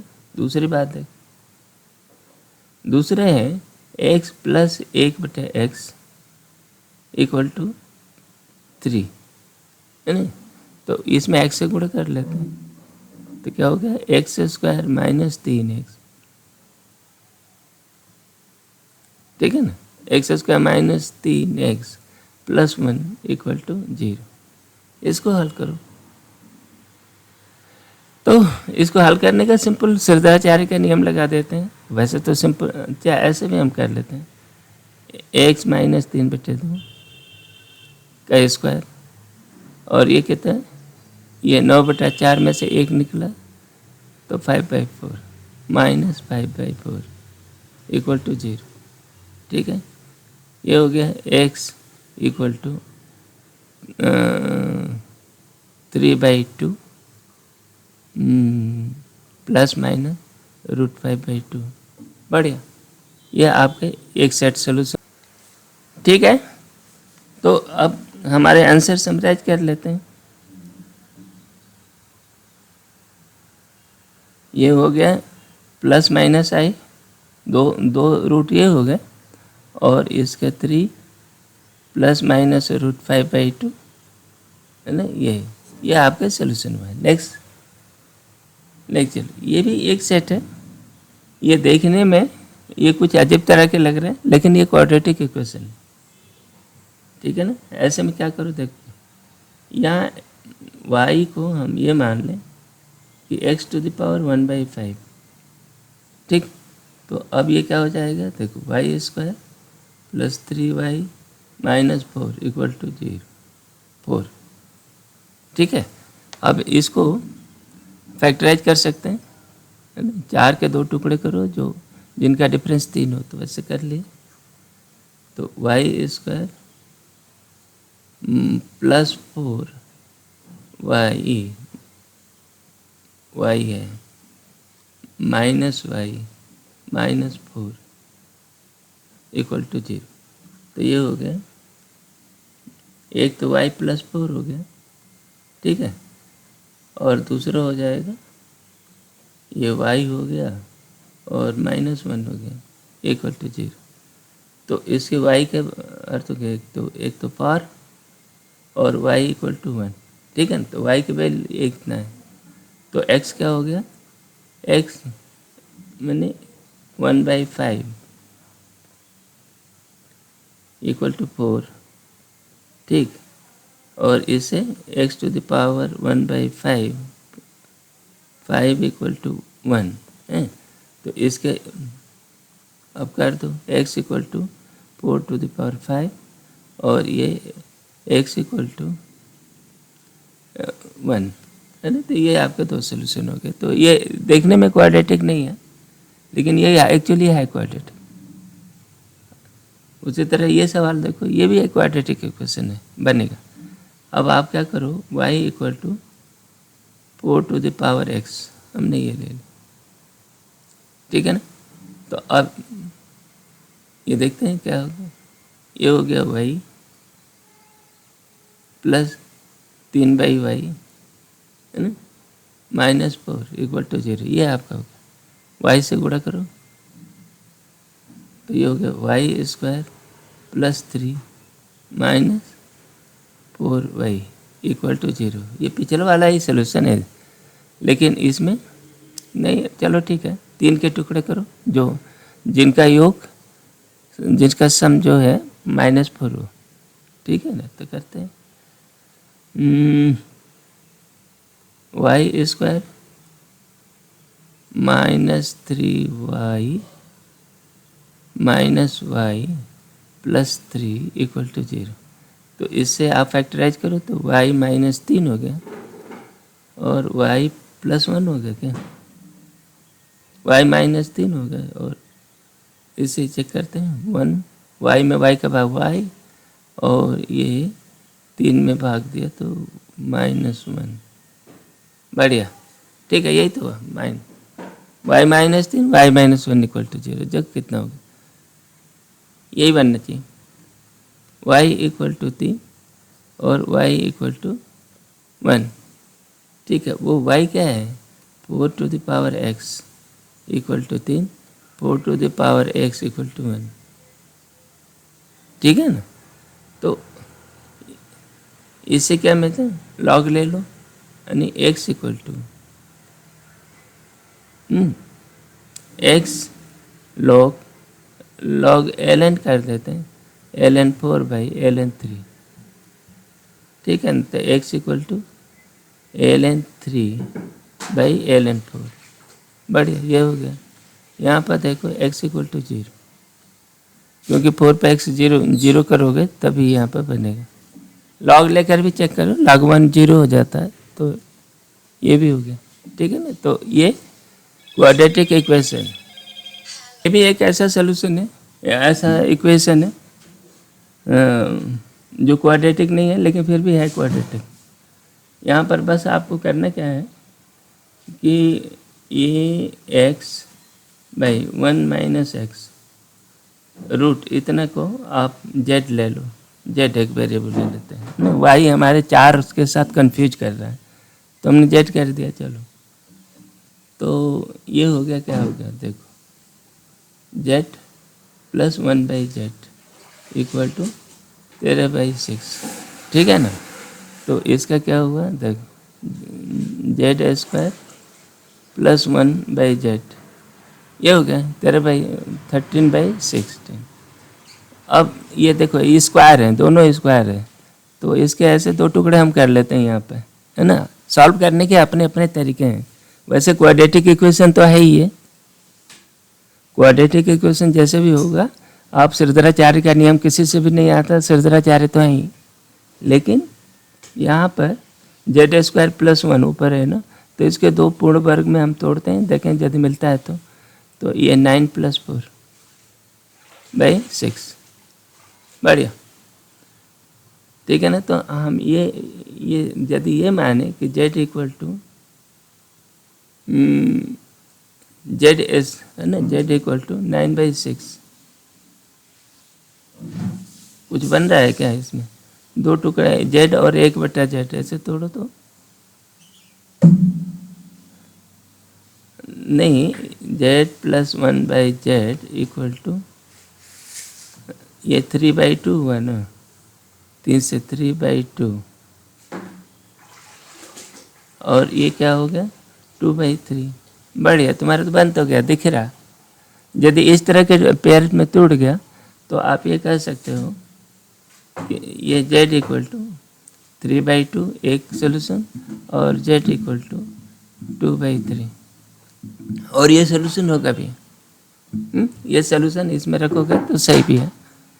तो अब नहीं तो इसको ऐसे भी कर लो, z² + 1 का 6 टाइम करो इक्वल टू 13z। अब यहाँ से तो टूट ही जाएगा, 6z² - 13z + 6 इक्वल टू 0। ये बना ना, यहाँ से ये भी कर लो तो यहाँ से भी अब तुम्हारा वही बनेगा, है ना।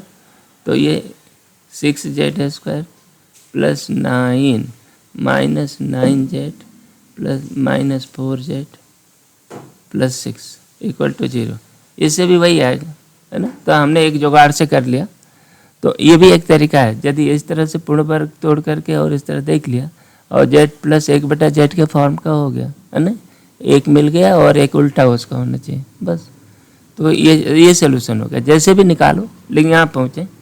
अब ये क्या होगा, x - 1/x, है ना, का रूट इक्वल टू एक, यदि 3/2 कर रहा हूँ तो अब इसको स्क्वायर कर दो, x/1 - x इक्वल टू 9/4। ठीक है, तो इससे क्या निकल गया, 4x इक्वल टू 9 - 9x। ठीक है ना, यहाँ भेज दिया। तो ये क्या हो गया, 9 × 4 = 13 x इक्वल टू 9, तो x इक्वल टू 9/13। तो एक जुगाड़, एक तो सोल्यूशन ही मिला। नेक्स्ट सोल्यूशन देखो, ये 2/3 को लेकर, तो x - 1/x इक्वल टू 4/9। ठीक है ना। तो इसे हम हल करें तो क्या बनेगा, ठीक तो है, 9x 4 - 4x। ठीक है, तो x इक्वल टू 4/13, ये बना ना। तो ये दो सोल्यूशन मिल गए। ठीक, ये भी एक क्वाड्रेटिक इक्वेशन है। तो अब तुम देख लिया क्वाड्रेटिक इक्वेशन जो है किस तरह से अपने रूप बदल करके अलग अलग सवालों में आते हैं। नेक्स्ट चलते हैं। अब ये अगला सवाल देखिए, ये कह रहा है कि फाइंड द ऑल पेयर। तो कंसेक्यूटिव विषम संख्याएं, है ना, कंसेक्यूटिव ऑड नंबर निकालो जो पॉजिटिव हो और उनके स्क्वायर का सम, स्क्वायर का जोड़ कितना होना चाहिए, 290 हो। ठीक है ना।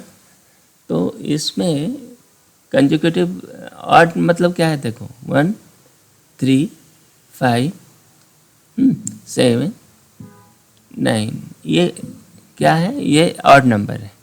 अच्छा, कंसेक्यूटिव माने एक के जस्ट बाद जो नंबर पकड़ो, ये x मान लो यहाँ रखो, तो इसके बाद वाला नंबर x + 2 होगा। देखो है ना।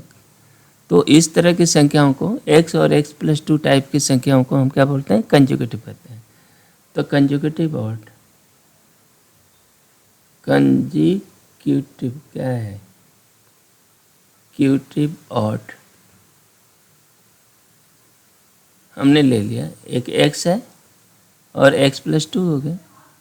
अब इनकी शर्त क्या है कि x² + x + 2 का स्क्वायर, ठीक है ना, इक्वल टू 290। बढ़िया, अब इनको स्क्वायर कर लेते हैं। देखो ये क्वाड्रेटिक इक्वेशन बन गया। तो ये x², इसका हो गया x² + 4x + 4 इक्वल टू 290। ठीक है ना। तो इसमें हम क्या बनाएंगे, x, तो ये 2x² हो गया ना, 2x² + 4x। ठीक है, इसमें से ये कम हो गया, -286। बढ़िया, 286 इक्वल टू 0। डिवाइड कर दो 2 से, तो ये x² + 2x -143 इक्वल टू 0 है ना। इसके टुकड़े करो तो ये बन जाएगा x, एक बड़ा एक छोटा, बड़ा वाला रहेगा तो ये हो गया 13 और x माइनस 11 इक्वल टू 0। ठीक है ना। इसके दो कर दिए, 11, 13 और 11 बनेगा। तो अब ये बने, तो x की वैल्यू क्या हो गई, x के दो रूट मिले, एक -13 मिला और ये क्या मिला, x इक्वल टू -11 2 मिला, नहीं +11 सॉरी, ठीक है ना, 2 मिला। अब करें कि पॉजिटिव चाहिए इसको, है ना, निगेटिव नहीं, पॉजिटिव आउट चाहिए। तो ये तो x -13 इज निगेटिव, है ना, यानी -13 इज नॉट अलाउड। क्यों, निगेटिव है, हमें चाहिए नहीं, ठीक है ना, इसको चाहिए नहीं। तो फिर हम क्या करेंगे, x इक्वल टू 11 लेंगे, ये हुआ। तो पेयर में हमारे क्या हो गया, एक तो 11 हो गया, दूसरा 13 हो गया, है ना, ये आंसर है। कंसेक्यूटिव आर्ट 11 नहीं, लेकिन ये जो क्वाड्रेटिक इक्वेशन है उसका एक ही सोल्यूशन आया 11, ठीक है ना, वही एक्सेप्टेबल है। कई बार सोल्यूशन आते हैं हमारे काम के नहीं होते हैं, उनको छोड़ देते हैं, ठीक है ना। तो आगे बढ़ते हैं, दूसरा सवाल। हाँ, ये अब क्वाड्रेटिक इक्वेशन पर कुछ और ऐसे सवाल बनते हैं। देखो, ये कह रहा है कि necessary condition that one root of the quadratic equation, इतना क्या चाहिए, one root of quadratic equation is n time the other, n is a positive integer. कोई बात नहीं, पॉजिटिव नेगेटिव रहे तो चलेगा। इनका ये कहना है कि आपका ax² + bx + c एक क्वाड्रेटिक इक्वेशन है, और ये दिया हुआ है कि a is not equal to 0 और c is not equal to 0। ये अपने हिसाब से इन्होंने दे दिया, ठीक है ना। हालांकि इसके सोल्यूशन में बहुत ज़्यादा महत्व लग नहीं रहा। ये क्वाड्रेटिक इक्वेशन है और ट्रू क्वाड्रेटिक इक्वेशन है, इसमें तो a को 0 नहीं होना चाहिए, तभी, नहीं तो a 0 हो गया तो फिर तो लीनियर हो गया, एक मैंने एक घात का हो गया, तो फिर कोई बात ही नहीं है। तो अभी हम लोग बात कर रहे हैं कि इसका जो सॉल्यूशन, वो इक्वेशन पता करो, यही कर रहे हैं ना, कि n time derive necessary condition then one root of equation है। तो इसके रूट मान लो अल्फा है, दूसरा बीटा है, तो वो क्वाड्रेटिक इक्वेशन निकालना है जो कि रूट जो है n टाइम। तो मतलब देखो,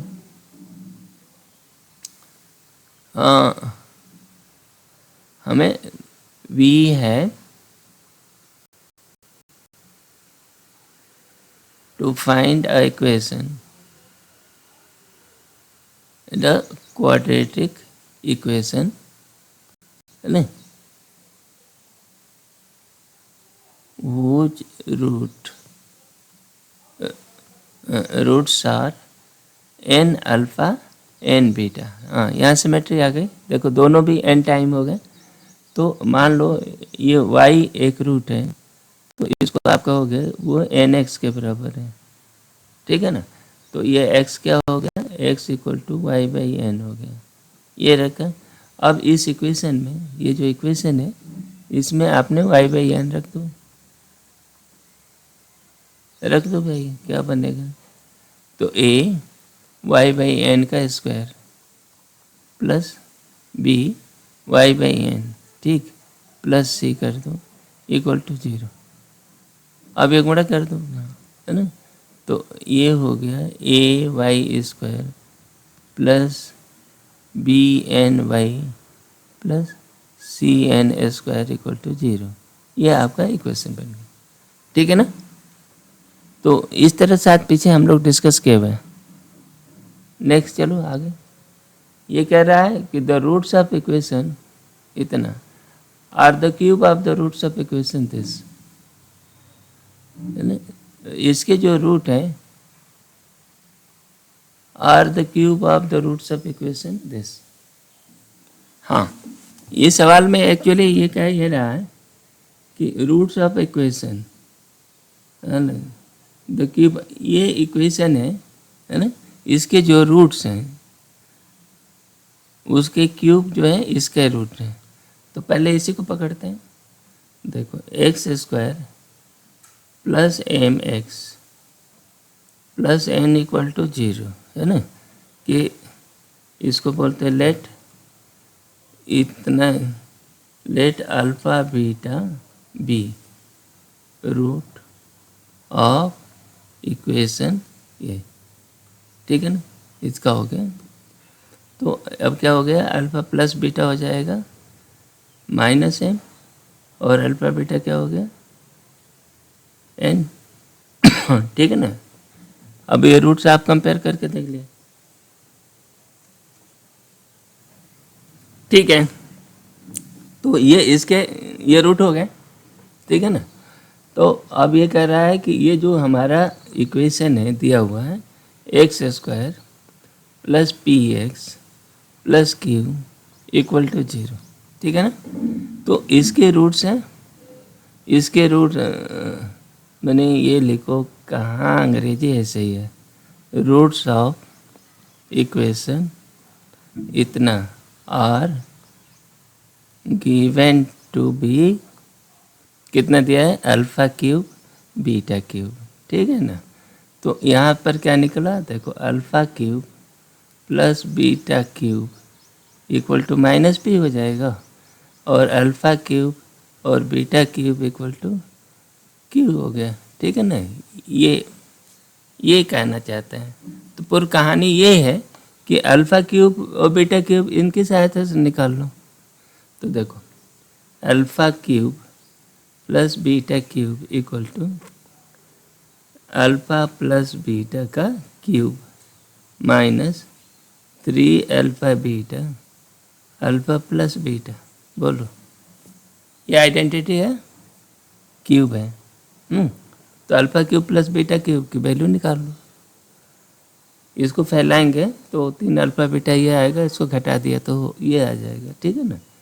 तो ये क्या है alpha plus beta minus m, तो माइनस एम क्यूब हो गया, और ये माइनस अल्फ़ा बीटा की वैल्यू कितनी है एन, ठीक, और अल्फ़ा प्लस बीटा की वैल्यू माइनस एम, ठीक है ना। तुम्हारा बन गया, क्या बन गया minus m cube plus 3mn, बढ़िया, ठीक है ना। अल्फ़ा क्यूब बीटा क्यूब, और ये यहाँ पर ये मिल गया तुम्हारे।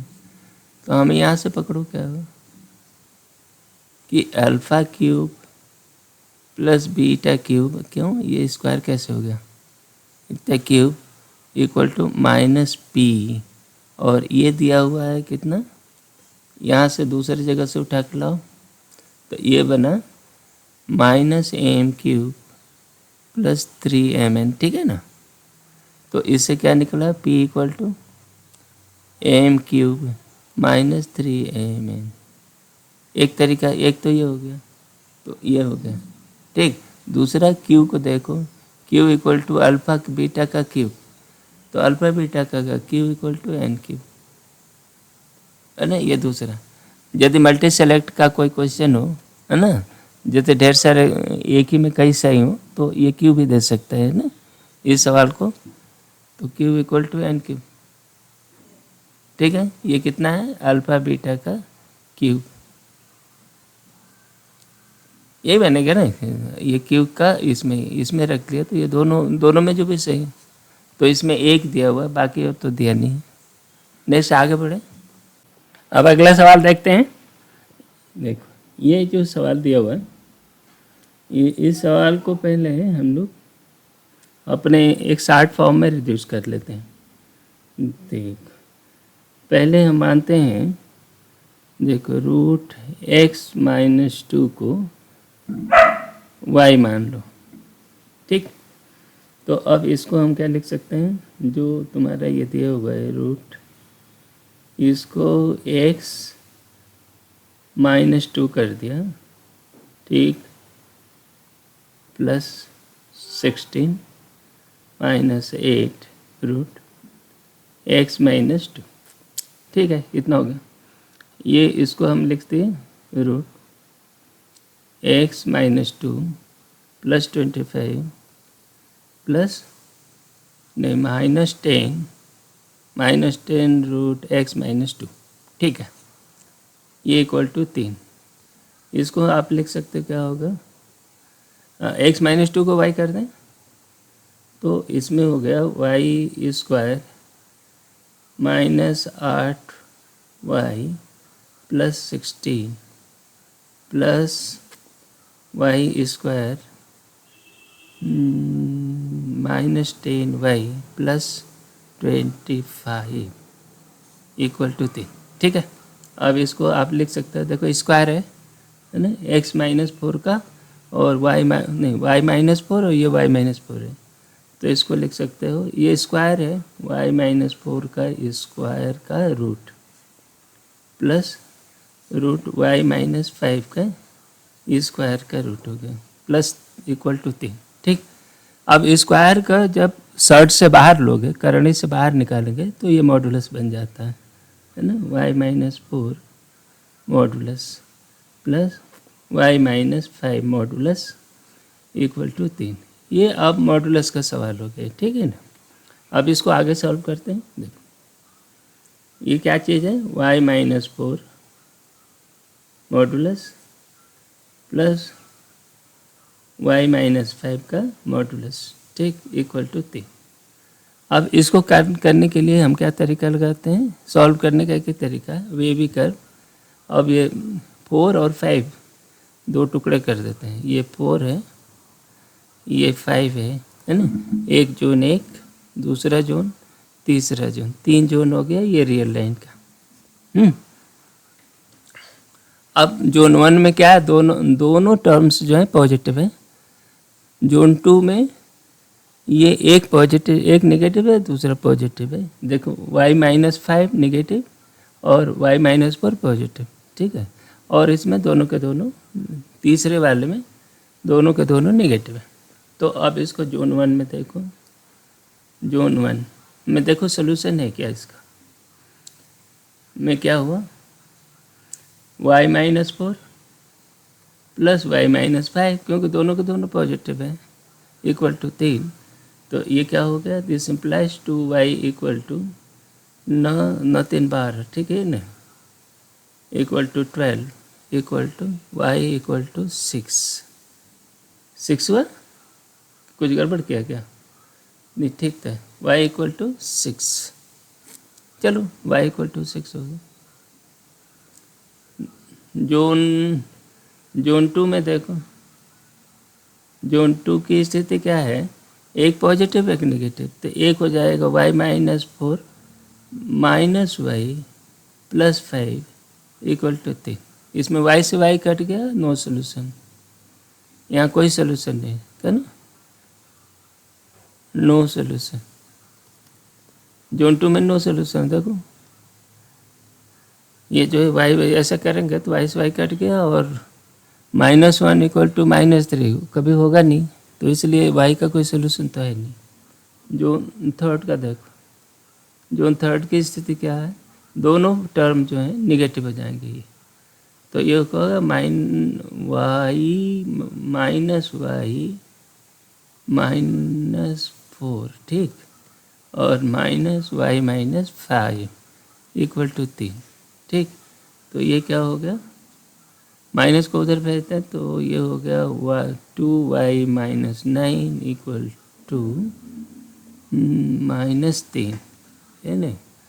तो ये हो गया कि 2y इक्वल टू 6, ठीक है। This implies y equal to 3। तो ये अपने सोल्यूशन हो गए। तो y के दो सोल्यूशन हो गए, y को x में कन्वर्ट करो, y क्या है, y इक्वल टू y जब less than y less than 4, case 1, ठीक, ऐसा है ना। तो उस समय इसका सोल्यूशन है y इक्वल टू 6, इसका मतलब रूट x-2 इक्वल टू 6, तो x इक्वल टू 38, ठीक। ये एक सोल्यूशन हुआ, हो गया कि नहीं। ये कब 6 तो तब था ना, जोन 1, सॉरी, ये y इज ग्रेटर देन 5, उसके लिए, ये जोन 1 के लिए था। y जब ग्रेटर देन 5, उसमें एक सोल्यूशन है y इक्वल टू 6, ठीक है।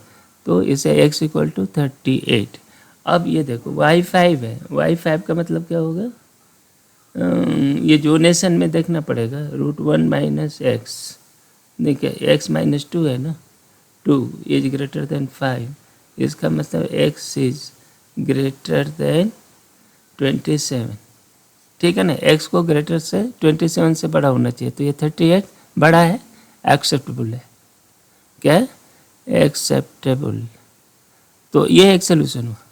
अब देखो y less than 4 means x less than 18, इतना होना चाहिए, ठीक है। उस समय ये क्या है, √x माइनस 2 इक्वल टू 3, इसका मतलब ये हुआ कि x इक्वल टू 11, ठीक है, जो कि 18 से छोटा है, तो ये भी एक्सेप्टेबल है ना। तो इसमें x के कितने सोल्यूशन है, 2 सोल्यूशन, x के 2 सोल्यूशन मिले, तो number of solution of x कितने हैं, 2, ठीक है ना। यही चाहिए था। तो इसमें मिक्स कर दिया है, इसको क्वाड्रेटिक इक्वेशन भी बना दिया और साथ ही साथ मॉडुलस भी बना दिया। चलो आगे बढ़ते हैं। तो हम लोगों ने क्वाड्रेटिक इक्वेशन के बहुत सारे चीज़ें हम लोग समझ लिए, बेसिक चीज़ें हम लोगों ने समझा इसमें। अब ट्रांसफॉर्मेशन ऑफ एन इक्वेशन वाले जो इशू होती है कि ये जैसे ये आता है ना कि एक्स स्क्वायर बी एक्स के, ये जो फंक्शन है इसका सोल्यूशन है अल्फ़ा बीटा, है ना, अल्फ़ा बीटा √c इन्होंने दिया, और उस पर 2-4 बातें पूछते हैं, पहले से पूछते हैं वो इक्वेशन बताओ जो 1/α 1/β इज रूट। तो ये जो है ये इक्वेशन बनेगा, तुम खुद करना, इसमें पीछे इसमें से कुछ हम लोगों ने किया है, माइनस अल्फ़ा बीटा होगा, तो इसमें क्या है, y मान लो, y equal to minus x, तभी तो रूट होगा। तो x की जगह पर अब माइनस वाई रख दो, तुम्हारे पास ये जो सोल्यूशन होगा वो आ जाएगा। तो ये बन गया, आप खुद रखो, k प्लस अल्फ़ा, एक k बढ़ा दिया, तो x प्लस के इक्वल टू वाई, तो x की जगह पर y माइनस के रख दो, तो जो इक्वेशन मिलेगा तो ये इक्वेशन मिलेगा, ठीक है। दूसरा a पे n घात b घात, तो x की जगह पर 1/n bn रखोगे तो इसका ये सलूशन मिलेगा, ठीक है ना। तो ये क्या किया कि x पर n घात इक्वल टू y, ये तीसरे वाले में देखो ऐसे है ना, यहाँ पर क्या है, तो ये क्या होगा, x पे n घात, यही चाहिए ना, नहीं, देखो ये क्या है, अल्फ़ा है, तो अल्फ़ा पे n घात इक्वल टू y, तो अल्फ़ा इक्वल टू y पे 1/n घात, बस यही रखा, तो ये आपका इक्वेशन मिला, ठीक है ना। इसको पॉलिनोमियल में n पर बदलेंगे तो फिर तो दूसरे तरह का बनेगा, लेकिन एक क्वाड्रेटिक इक्वेशन ये भी बना, ठीक है, अभी चलेगा, ऐसा भी सवाल पूछ सकता है। 1/n bn, तो x पे n घात, y पे b पे n घात प्लस c, ये बन जाएगा। क्यों, x पे 1/n घात इक्वल टू y, तो x का वैल्यू क्या हो गई, y पे n घात हो गई ना, x की जगह y पे n घात रखो इस इक्वेशन में, पहले वाले इक्वेशन में यहाँ, फिर तुम्हारा निकल जाएगा, ठीक है ना। यही बन गया के अल्फ़ा के बीटा, के अल्फ़ा मैंने उसका मल्टीपल, n मल्टीपल, के टाइम मल्टीपल, तो अब उसमें के एक्स इक्वल टू वाई रखो, तो x क्या होगा, y/k हो गया, ठीक है ना, y/k रख दो और जो इक्वेशन आएगा वो ये आएगा, देख ये बना, ठीक है। अब α/k भाग दिया, कोई फ़र्क नहीं, ये चीज़ और ये चीज़ दोनों एक ही है, कोई नया काम नहीं है। तो आप खुद इस पर इस तरह के सवाल को ये मान करके आप खुद हल करो, और उसका उत्तर भी दिया हुआ वही निकलेगा। नेक्स्ट चले, ये एल्जेब्रिक आइडेंटिटी बनती है, इस पर बहुत सवाल पूछे जाते हैं।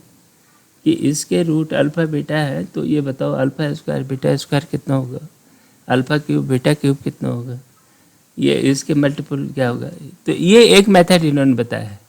आप दूसरे तरीके भी लगा सकते हो, जैसे अल्फ़ा स्क्वायर बीटा स्क्वायर बताया है, तो अल्फ़ा प्लस बीटा तो ठीक है, यही शॉर्टेस्ट है। अल्फ़ा क्यूब बीटा क्यूब है, तो देखो ये भी ठीक है, ये भी सही है।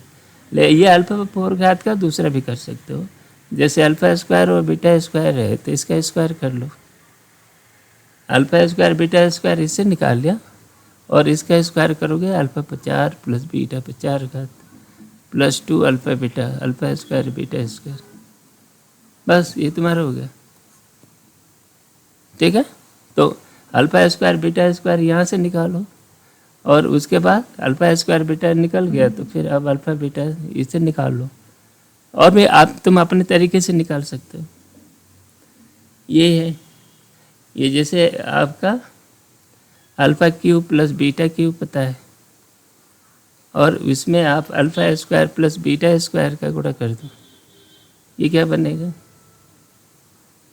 अल्फ़ा पर 5 घात बीटा पर 5 घात, ठीक है ना। अब इसमें क्या बनेगा, इसमें अल्फ़ा बीटा स्क्वायर, तो अल्फ़ा स्क्वायर बीटा स्क्वायर है ना, और ये बच गया 5 है, तो alpha plus beta alpha plus beta, ये बने। इसे भी निकल गया, अल्फ़ा प्लस बीटा भी पता है तुम्हारे पास, अल्फ़ा प्लस बीटा भी पता है, अल्फ़ा स्क्वायर बीटा स्क्वायर, तो तुम अपने हिसाब से अपने सरल मेथड से लगा सकते हो, है ना। इन्होंने ये अपना एक तरीका बताया है, ठीक है ना, लेकिन तुम अपना तरीका बना सकते हो। दूसरी ये अल्फ़ा माइनस बीटा निकालना है, अल्फ़ा माइनस बीटा का स्क्वायर क्या होगा, अल्फ़ा प्लस बीटा का स्क्वायर माइनस 4 अल्फ़ा बीटा, इस आइडेंटिटी से ये निकल जाएगा। बाकी और जो है अल्फ़ा क्यूब बीटा क्यूब, ये एक एल्जेब्रिक एक्सप्रेशन है, अल्फ़ा प्लस बीटा पता है, अल्फ़ा बीटा पता है, फिर उसके आधार पर ये निकाल लो। इन्होंने एक तरीका सुझाया है, तुम अपने तरीके बना सकते हो, ठीक है। नेक्स्ट, लेकिन ये आइडेंटिटी बहुत इम्पोर्टेंट है, इनको आप अपने हिसाब से इसको लगा कर रखना। नेक्स्ट, ये लास्ट में ये बेसिक वीडियो के अंतिम बात जो यहाँ बतानी है कि वो क्या है, an algebraic equation of degree n has n root, है ना। ये कुछ खास बात है, यदि कोई पॉलिनोमियल है x to the power n, a1x a2x की पावर n-1 और कुछ और इक्वल टू 0, तो इसके पास कितने n रूट होते हैं, है ना, चाहे रियल हो या इमेजिनरी है, इसके n रूट होते हैं, ठीक है। दूसरी बात क्या है कि जो इमेजिनरी रूट्स होते हैं पॉलिनोमियल के, यदि polynomial imaginary root always occurs in pair with the real coefficient, ये ध्यान रखो, ये बात बोले, शर्त ये है, यदि पॉलिनोमियल के, है ना, यदि किसी पॉलिनोमियल इक्वेशन है और उसका कोएफिशिएंट रियल हो, रियल कोएफिशिएंट, है ना, जैसे पॉलिनोमियल है ai x to the power i और इसका समेशन 0 है, तो इसमें क्या है कि यदि ai रियल है, कॉम्प्लेक्स नहीं होनी चाहिए, याद रखो, ये रियल बहुत इंपॉर्टेंट है। यदि रियल कोएफिशिएंट्स हो तो उसके जो रूट कॉम्प्लेक्स रूट्स आते हैं वो पेयर में आते हैं, है ना, पेयर में आते हैं, पेयर, और वो भी कैसे, कॉन्जुगेट पेयर होता है। जैसे 2 + i बना आया, तो 2 - i 2 + i, और क्या है ये 2 - 3i और 2 + 3i, ये है ना, तो ये दोनों कॉन्जुगेट पेयर, तो पेयर में बनेगा, तो मतलब कोई भी है x + i एक सोल्यूशन बनता y है, तो x - y भी इसका रूट होगा, बस ये कहना है इनका। यहाँ भी ये दूसरी बात उसी तरह की कह रहा है, लेकिन कब, इसमें सिमिलरली इतना is root of a given equation 2 - 3 is also provided the coefficient are rational, यहाँ ये ध्यान रखो, रियल नहीं है, ये क्या है, रेशनल। यदि a1 a2 an, है ना, a0 भी चलेगा, ये सभी क्या है, belong to Q, rational number P by Q के तरह में हो, है ना। ये रूट वाली राशियाँ नहीं होगी, ये रेशनल न हो तब इसमें जैसे 2 + 3 इसका एक रूट है तो 2 - 3 भी एक रूट होगा, इसका भी कॉन्जुगेट पेयर है, ये भी दोनों कॉन्जुगेट पेयर में आते हैं। तो मतलब ये कुछ परिस्थितियों में, लेकिन ये परिस्थिति याद रखो रैशनल होना चाहिए। यहाँ पर क्या था, यहाँ रियल कोएफिशिएंट था, है ना। ये रेशनल कुछ भी चलेगा यहाँ पर, ठीक है ना, लेकिन यहाँ पर केवल रेशनल चाहिए। Next, an odd degree equation has at least 1 real root. इसके बाद अब आगे बात करेंगे, ये दोनों पॉइंट पर हम लोग अलग बात करेंगे, ठीक है ना। तो ये चीज़ें 2-3 चीज़ें ये याद रखो कि, और ये क्वाड्रेटिक इक्वेशन में भी लागू होता है। क्वाड्रेटिक इक्वेशन के या दोनों ही रूट कॉम्प्लेक्स होंगे या दोनों ही रियल होंगे, है ना। कुल मिलाकर के क्वाड्रेटिक इक्वेशन की बात करें तो वो दोनों ही रूट, क्योंकि रूट तो पेयर में आते हैं, कॉम्प्लेक्स रूट, जैसे ax² + bx + c = 0 है, ठीक है ना, और a b c रियल है, ठीक है। तो इसका मतलब इसके रूट्स जो होंगे अल्फ़ा बीटा बोथ, है ना, बोथ और इधर रियल, दोनों एक साथ रियल होंगे और बोथ कॉम्प्लेक्स, ठीक है ना। तो ये क्वाड्रेटिक इक्वेशन के मामले में ये स्थिति बनी रहेगी। तो चलो, ये एक बेसिक वीडियो रहा और इसके कुछ एडवांस सवाल अगले वीडियो में कवर करेंगे। तब तक के लिए वीडियो समाप्त करते हैं, मिलते हैं अगले वीडियो में। Thank you very much.